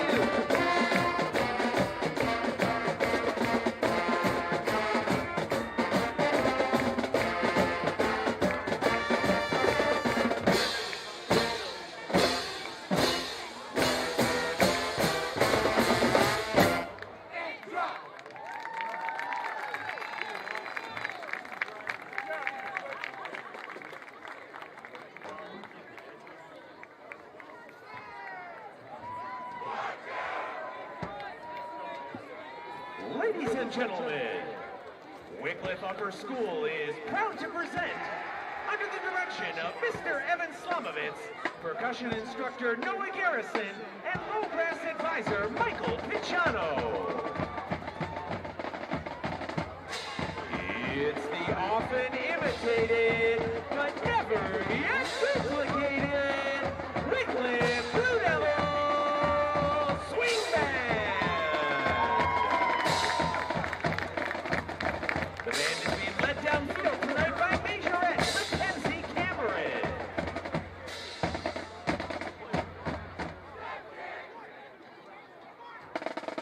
And now, the 2024 drum major, Evan Krisner.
Popularized for a new generation by the Blues Brothers, but the Swing Band's next song was actually written by R&B duo Sam and Dave in 1967. It's the classic Soul Man.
Everybody loved this next tune when it was released in 1982. Everybody, that is, who was lucky enough not to have the phone number 867-5309. Here's Tommy Two-Tone's hit single, 867-5309, Jenny.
The band extends a heartfelt thanks to its sponsors this season. At the Platinum level, our halftime show title sponsor, Call of the Wild Fund. And at the Gold level, DiDonato Tech Service Incorporated. Thank you for your very generous support of the Wickliffe Swing Band. Our seniors come to the front to perform the band's final routine this evening. Lady Gaga wrote the song, which she says was inspired by the applause of her concert audiences. We hope to earn your applause as we close with Gaga's hit, Applause.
Thanks you for your very kind attention this evening. Good luck to both bands and both teams. And as always, go Devils!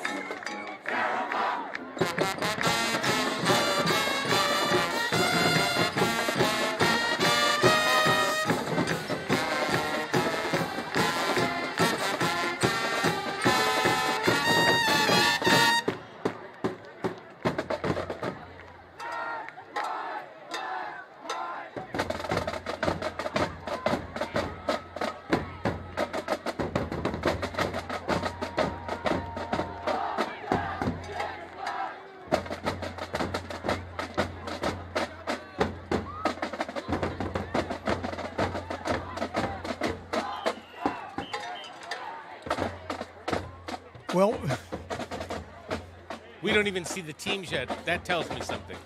That tells you something. And once again, Mark, another wonderful performance by actually both bands. Oh, yeah, it was excellent. Beachwood did a wonderful job, and the swing band, as always, put on a wonderful show. So hope you enjoyed it. And if you're just clicking in as we're nearing the end of halftime, the Blue Devils are comfortably ahead by a score of 37-0. So, as we mentioned at the top of the webcast, the Devils have already qualified for the playoffs, which begin a week from tonight. It's a matter of determining where the final seed will be for the Blue Devils. Within our region, it's the top 16 teams, and if you're in one of the top 8, you host the game, but I think the Devils are going to come in somewhere around 10 or 11. But a lot of it's going to determine how, well, we know at the end, I don't want to say it's a foregone conclusion, but when you're sitting ahead 37-0, there's a good chance the Devils are going to come out on top. But we need to see what the rest of the folks in our region will be doing in their final game of the regular season. Devils are making their way back out onto the field. I'm going to guess, given the way the game has gone thus far, Coach Purcell will probably empty the bench and give the starters a rest, make sure nobody gets hurt with regard to knowing that we've got playoffs next week, and let some of the younger guys play. Although I do understand that they had a JV game last night here where the Wickliffe JV played against Crestwood, and it came down to the wire where Crestwood came away 28-24. Wickliffe scored with like no time left, but the play was called back due to illegal motion. Wow, I hadn't heard that. Who'd you hear that from? Coach Sharp, as I was getting ready for our webcast tonight. So, yeah, I didn't know that. So, well, are we going to see some of those same kids still play? Can they play? Yeah, they can. They can play. My guess is Coach will probably empty the bench for the second half, and we'll get an idea on whether or not we'll be, with a 37-0 lead, we will have the running clock, and the question will now come down to, will we be playing 12 minutes a quarter for the second half or 10 minutes? Because last week when Brooklyn was here, we had a somewhat of a same situation, and the coaches did decide to shorten the quarters. I see that Dominic Porcello, a freshman coach's son, if you recognize the name, is the JV quarterback. Looks like he might be able to might be getting the start here in the second half when the Blue Devils get the ball back. The Bison will be receiving to open up the second half, and the referees and everybody are getting back, and we're going to find out how this game's going to be played here on out in just a few moments. Mark, it's what's interesting. It's like everybody's kind of casually making their way back onto the field, including the officials. That's right. I wonder if they took a ride down to Petty's for. I wish they'd have brought me with them. Yeah, for a pizza or something. So, but the Devils will be kicking off.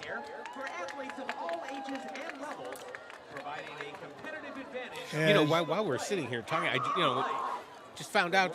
So Andrew Darch, it's like, it seems like he came out of nowhere. It didn't seem like, maybe he was on the JV team for that, but being a senior this year, and then come to find out we called his name a bunch back in the last couple of years. Thomas Wentz is his brother. Oh, okay.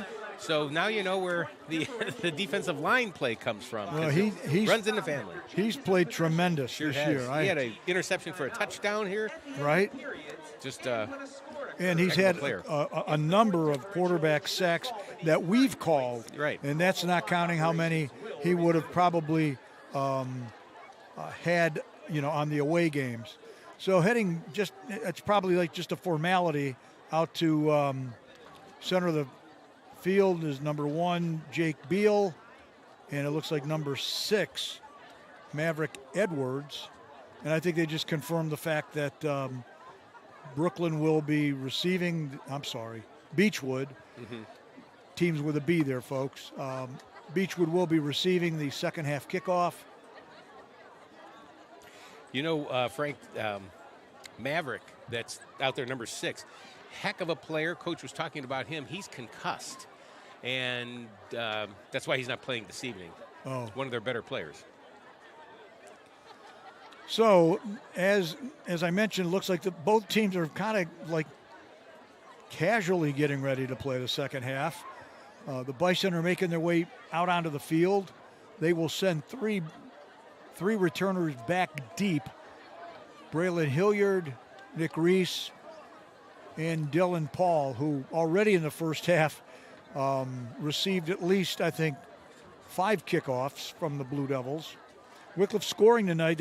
Every time Wickliffe's had the ball, they found the end zone. They had 5 possessions, 5 touchdowns, and then the other 2 points were a safety that occurred in the first half.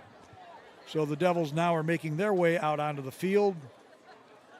Number 10, Drew Rossman, will tee it up at the 40-yard line as he will be kicking from right to left to the Bison.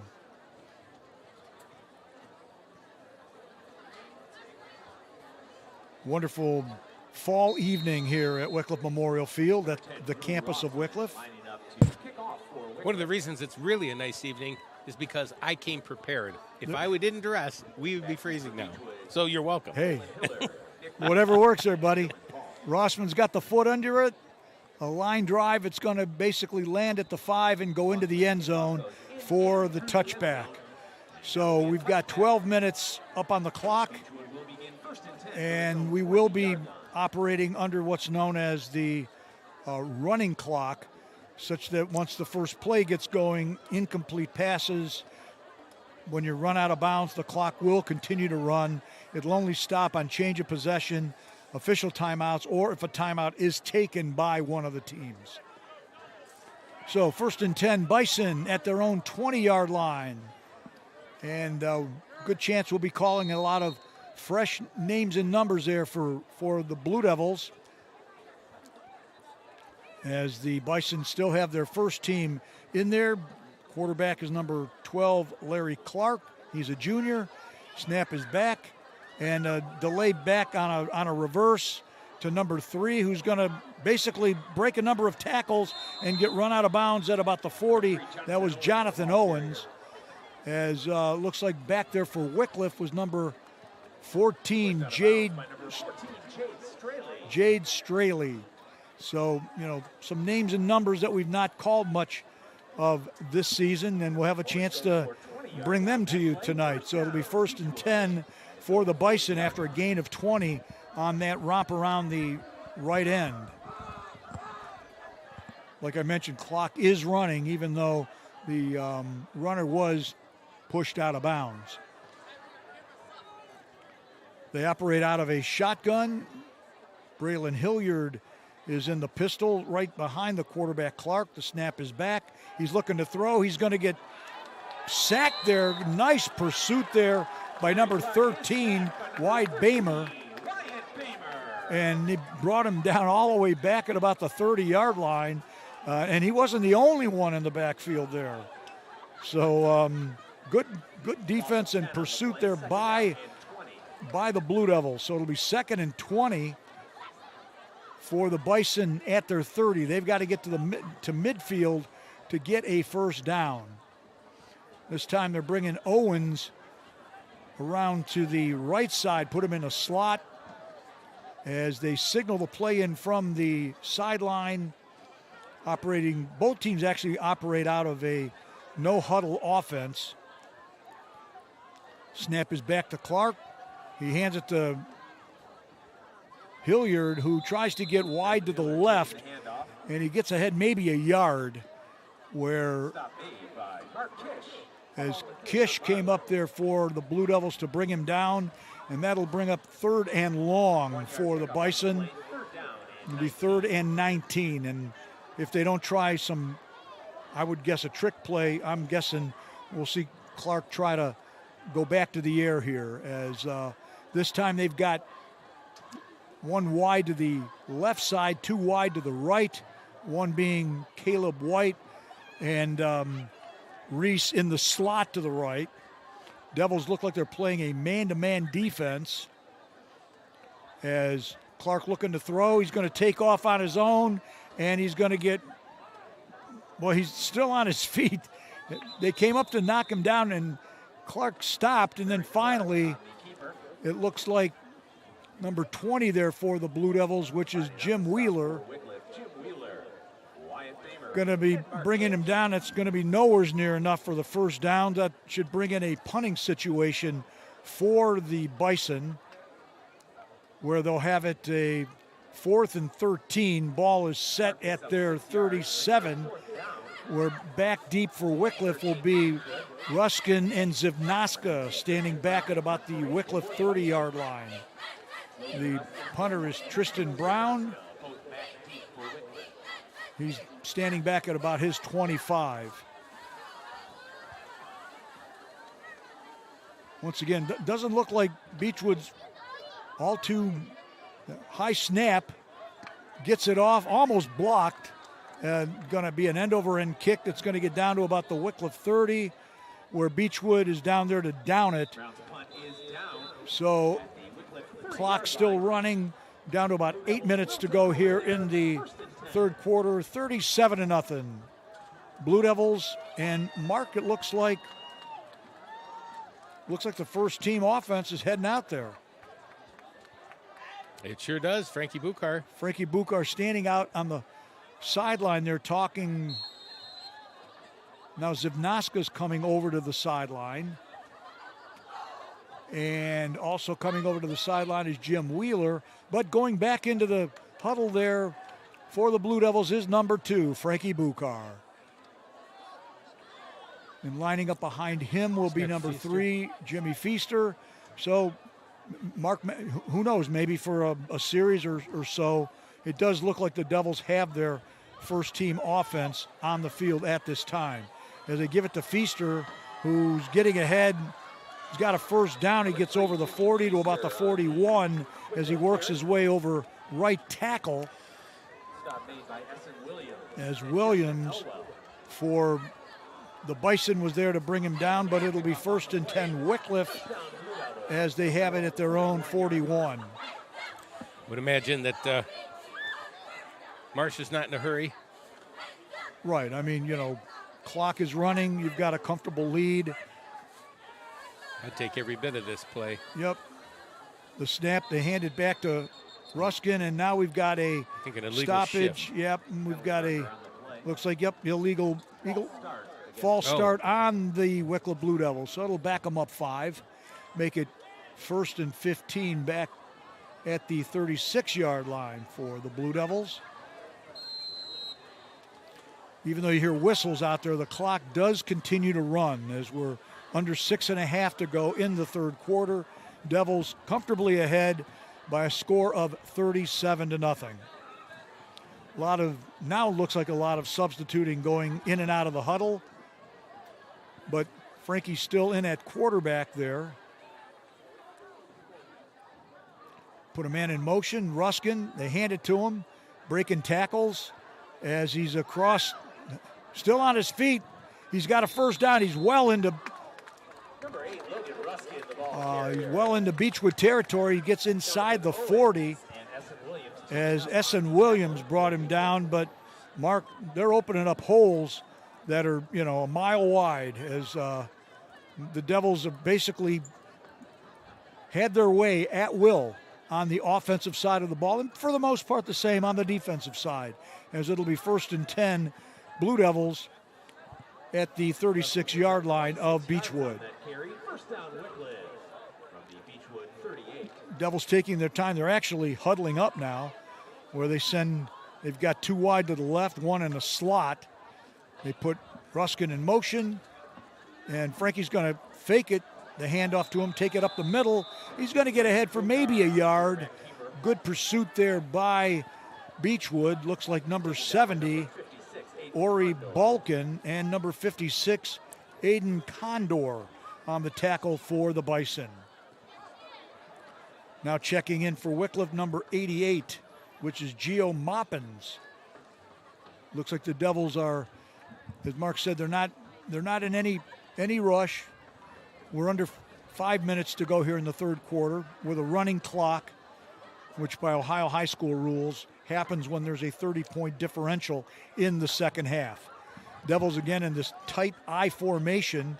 Frankie up under center, hands it to the first man who's got off to the races. That's going to be Ruskin. He's 10-5, and it looks like he's going to be. He hit the pylon. He did hit the pylon. Touchdown, Blue Devils. 14. So clock still runs, and we're going to put 6 more up on the scoreboard for the Blue Devils. Await the point after, as once again, every possession Wickliffe's had tonight, they have found the end zone. Blue Devils, if you don't mind my asking, save some of these points for next week. Right. As Rossman is on to try the point after out of the hold of Frankie Bukar. Snap is back, the kick is up. That kick, I think, went to practically Menor, Ohio, and up and good, which now, with 3:33 to go in the third quarter, makes the score the Blue Devils 44, Beachwood nothing. Here's your band.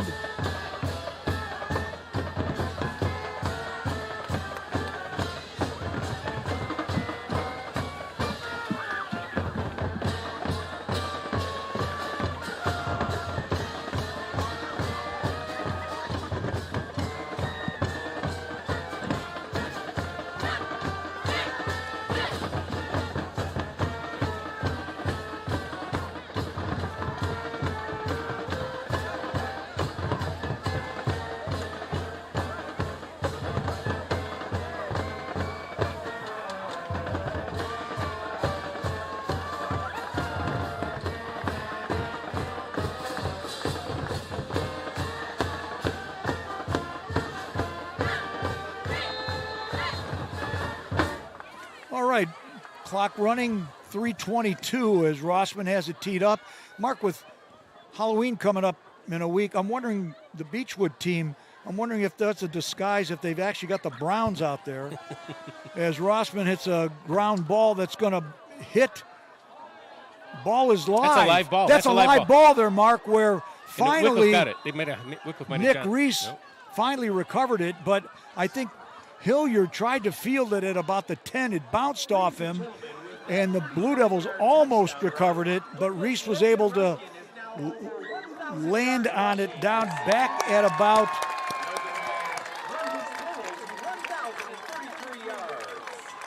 at about the 4-yard line. And Mark, I didn't catch that announcement. They just announced that Logan Ruskin went over 1,000 yards rushing this year. Wonderful. 1,038. Tremendous. And maybe that's why they had the first team out there, to let him get that 1,000 yards, because now clock running under 2.5 minutes to go, as Beachwood will start at their own 3-yard line on this possession here in the second half. Last time they started deep in their own territory, it ended up as a safety, as Clark is going to take the handoff, keep it himself, try to get wide on the left side, but he's going to be brought down basically at about the line of scrimmage, as now it looks like a lot of fresh numbers are going into the game for the Blue Devils. They're going to mark it a gain of about 2 on that, which brings it out to about the 5-yard line. It'll be, now they've marked it back at about the 5. So it's 2nd and 9 for Beachwood. We're under 2 minutes to go here in the third quarter. 44-0 Wickliffe on top in this one. Clark not taking standing back at his, fires a long pass, incomplete at about the 30, as he was basically standing on the goal line when he took that snap, and he was looking for, looks like number 2, Caleb White, but due to the heavy pressure, he had to get rid of it rather quickly, as the Devils had a couple of cornerbacks back there led by Devian Martin in coverage. So 3rd and 9, clock coming down to about a minute to go here in the third, as the quarterback Clark once again is standing literally on his goal line, not looking like taking a heck of a lot of time to get this play off. Hands it to the quick running back Hilliard. He's off to the races, Mark. We may see a long touchdown run, as finally knocked out of bounds at the 50. But boy, that little guy can go. Braylon Hilliard. He got wide to the left side. He had one man to beat, but the Devils finally ran him out of bounds at the 50. It'll be a first down for Beachwood, and on just a few carries, Hilliard's probably close to about 100 yards rushing tonight.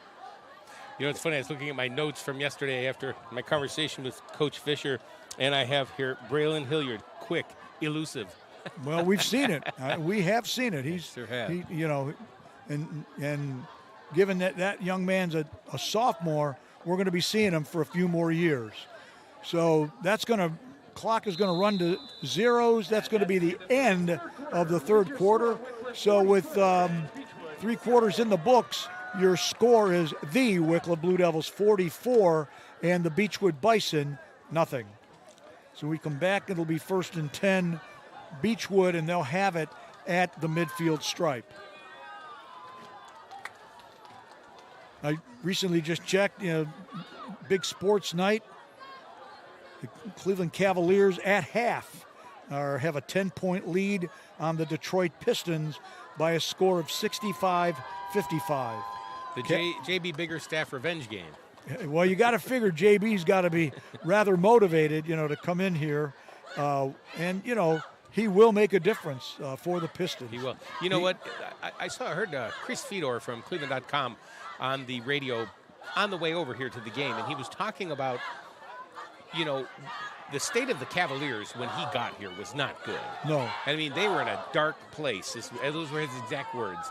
And Jamie Biggerstaff came in and just really took the culture over. Yes, he did. They ended up getting some players.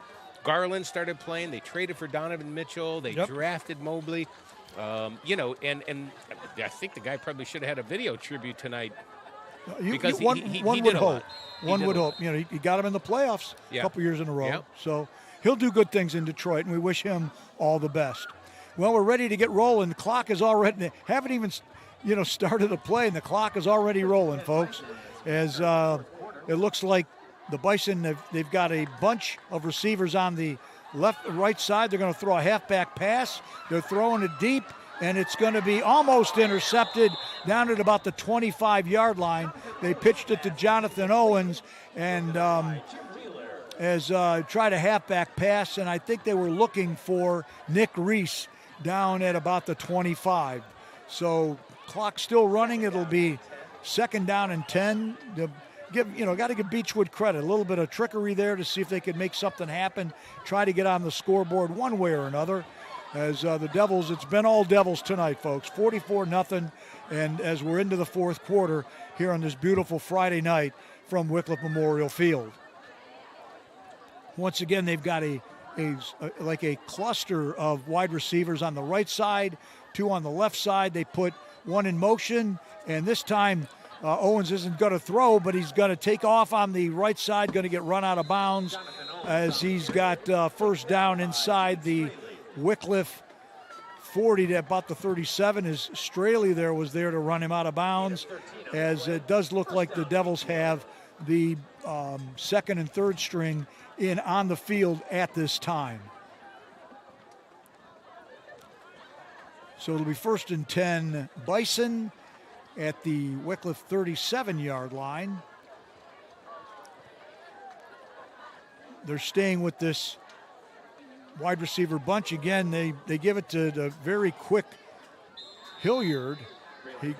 As he goes wide right, gets inside the 35, down to about the 34. And that bottled up pretty quick there, Frank. As Matthew Fiorelli was there to bring him down for the Blue Devils. We'll be seeing a lot of fresh names and numbers.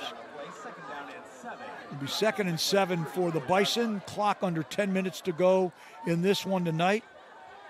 Mark and I will be with you next Friday, not sure where yet, as we'll be into the Division 6 playoffs of the Ohio High School Athletic Association. Bison wide to the left. Clark looking to throw. He fires. He does complete it to number 2, which is Caleb White, as he gets it down to about the Wickliffe 30-yard line. And there to run him out of bounds was Ashton Bain. Run him out there for the Blue Devils. It'll be 3rd and 3. So they got to get to the Wickliffe 27 for a first down. Second time that the Bison have made it into Wickliffe territory tonight. This drive started back on the Beachwood 3-yard line. So it's a nice drive for Beachwood. This time they hand it to the talented running back Hilliard right up the middle. He's going to have the first down as he gets to about the Wickliffe 26. Clock running, under 8.5 to go. Beachwood looking to see if they can, have a moral victory and get into the end zone.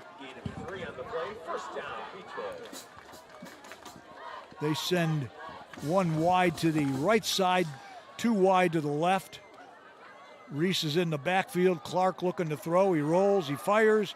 Little screen pass to and that's Hilliard. Yep, and that's Hilliard, who's very quick as he gets down to about the Wickliffe 17. As Bain once again runs him out of bounds, but not until the Bison are able to get a first down. I think this here is the deepest that no doubt Beachwood has gotten into Wickliffe territory tonight. They're in the red zone. Clock coming up on 7.5 minutes to go in this game. Beachwood looking to get on the scoreboard. Snap is back. The pitch to Hilliard, who's breaking tackles. He's inside the 5, and he's into the end zone for the Beachwood touchdown.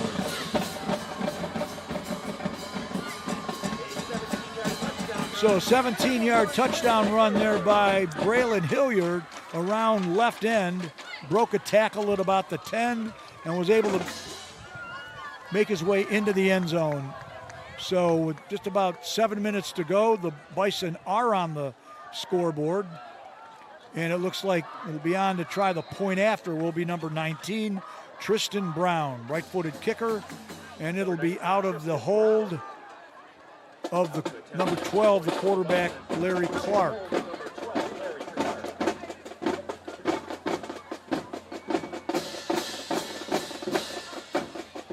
We have a lot of movement. The snap is back, the kick is up. I thought Wickliffe jumped off sides, but no flag. But the kick is good, making the score with 6:24 to go here in this ball game. Wickliffe 44 and Beachwood 7. You know, Frank, I think if had that kick not been good, you would have seen the flag. I think they were waiting to see if the kick was good because there's no way they're going to make him kick that over. So, well, yeah, I think because Wickliffe was up and across the line of scrimmage. Looked like they were. Obviously. So, but all worked out as the Bison were able to convert the point after, and we'll see. Actually, this is only the second time that the Blue Devils will be receiving a kickoff tonight, whereas Zivnaska, Feaster, and Ruskin are back at about the Wickliffe 10-yard line.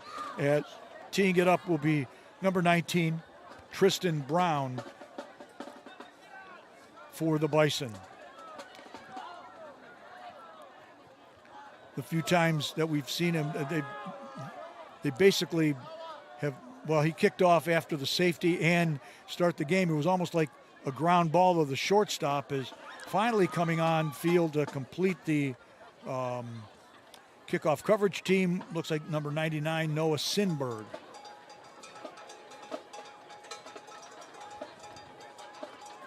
So we got it teed up, clock running.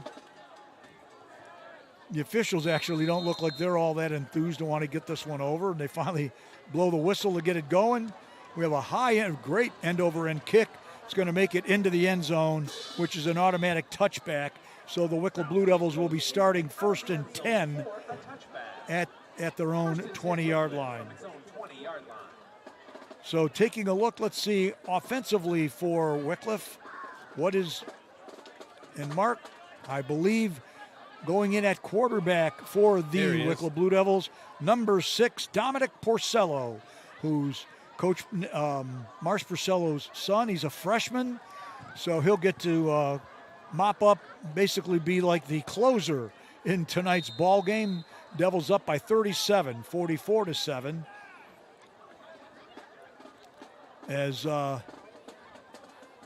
Dominic sets up in a shotgun formation, just like Frankie would. Snap is back. The handoff goes to number 14. A nice run there, and that's going to be by Jade Straley as he gets out over about the 30-yard line. As Owens and number 0, Spikes brought him down, but not before it was a gain of 10 and a fresh set of downs. That was a nice run. Yes. And he, a lot of these guys you'll see out here, they're a scout team. Yep, that's right. For the varsity. And it's good to see him play. A lot of fast kids on this team, just like we don't get the opportunity to see them until times like these. So 1st and 10, Wickliffe. We're under 5 to go in the ball game. Got some movement. Snap, they hand it. No, this time Porcello's going to keep it himself. Goes right up the middle. Gets out over the 35 to about the 36. I thought they were going to get the Devils for illegal motion, as it looked like Straley flinched a little bit before the snap. I have a feeling that the gentlemen in the striped shirts are wanting to see this ball game get mercifully over. As we're under 4.5 to go, Devils are in a huddle. They're obviously not in a hurry to, as Porcello comes in after conferring with head coach Mars Porcello. They break the huddle. We now do have the reserves in tonight's ball game. Good for them to get some time at the varsity level. You know, for a freshman at 6'1", 170 pounds, he's only growing. He's a big kid. Yep. Here's a handoff coming wide to the right side over the 40. Nice, vicious, as I think, was that Cole Venata? As Owens knocked him out of bounds, but not before he got a gain of about 10 there.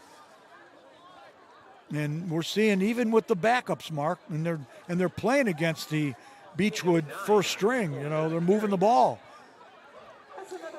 It'll be 1st and 10 Wickliffe as they have the ball at their own 45-yard line. Well, Johnny Owens is one of these players where this is the last 3 minutes of his high school career.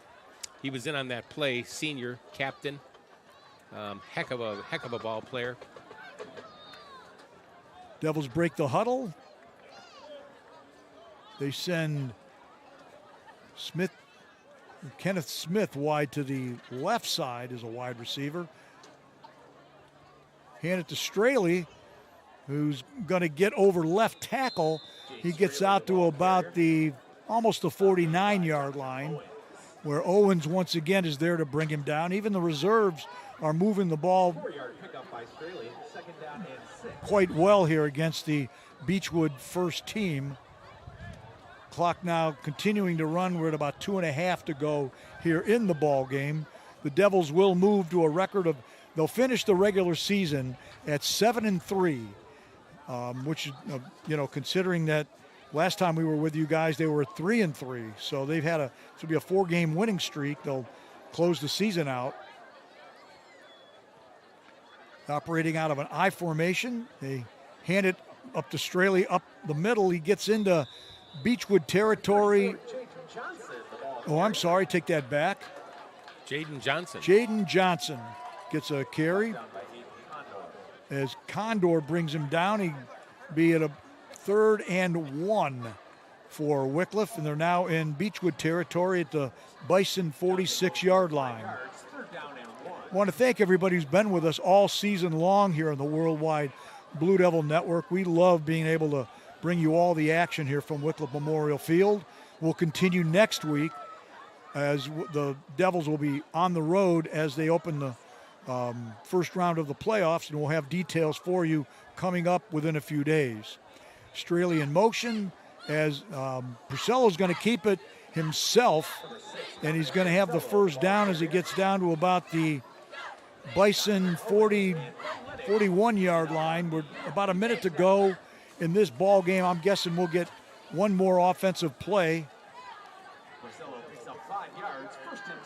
And if they don't score, this will be the only possession for the Blue Devils tonight where they didn't get in the end zone. But I will tell you this, even the backups have been moving the ball at will here late in the ball game as we're down to about 45 seconds to go. So I'm going to guess they'll run a play. Looks like they're probably going to go into like what we call the victory formation.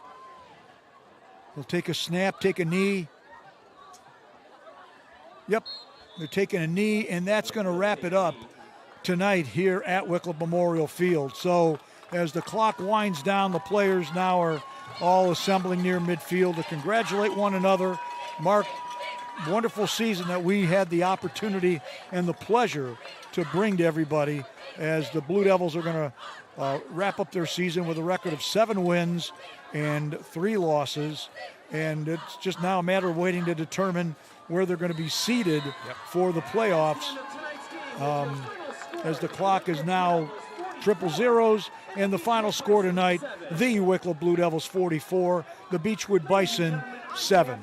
Well, I'll tell you, Frank, I think I'm probably going to go home tonight and sit on the computer for a little bit and look at all the people ahead of the top 16, what the scores were, and we could probably just figure out who they're going to play. You're probably right. Tonight.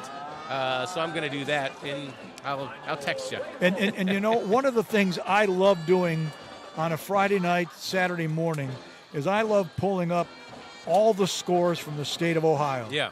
You know, and just getting a look at who, and not just in Division 6 where the Blue Devils are, but everyone. Yeah, across the board. That's because right. To me, the best game of football out there is high school football. We do want to wish to say that Want to wish all the best to the Beachwood Bison. I know that they had a challenged year this year, but I'm going to tell you, next year or so, they're going to be a force to be reckoned with. So it's going to be a matter of, I guess, a moment or so. The band will make their way down. We will stay on the network. We can all enjoy as the band will play the Wickliffe High School alma mater with the football team as they celebrate their 44-7 victory as they wrap up the regular season here for 2024. You know, in a way, Mark, for me, kind of fun because this is the 50th, this year I had the 50th high school reunion. Next year you get that. And the Blue Devils had a wonderful season. Take care. Good luck to you. Yep. All the best to you as we wish the press box crew from Beachwood all the best as they make their way back to Beachwood, Ohio. Say we got the team down there. Now we just need the band. Yep. Now we coming into frame here. And I mean, even the band has been operating rather casual tonight. It's senior night. Yep, it is senior night, and it's the weekend before Halloween. A lot of people here tonight in costume. Over the last 3 or 4 years, the spirit of these high school students every Friday night is on display. Without question. It's a different theme Without with their question. costumes and what they wear. It's tremendous. I almost wish, well, not quite, that I was still doing this. Well, all right, folks, we're going to, as a way to celebrate tonight's 44-7 victory, here's the Wickliffe Swing Band as they will honor the Wickliffe Blue Devils with the Wickliffe High School alma mater.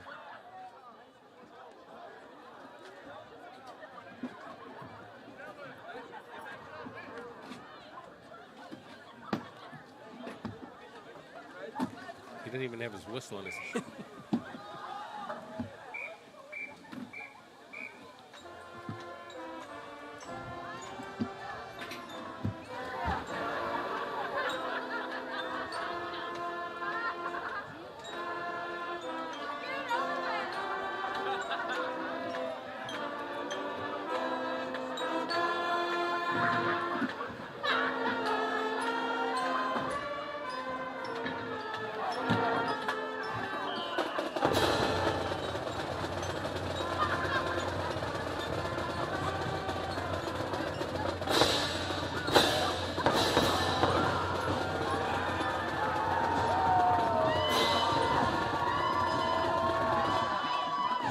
I never get tired of hearing that, my friend. Yep, I don't either. So, all right, folks, we're going to say goodnight.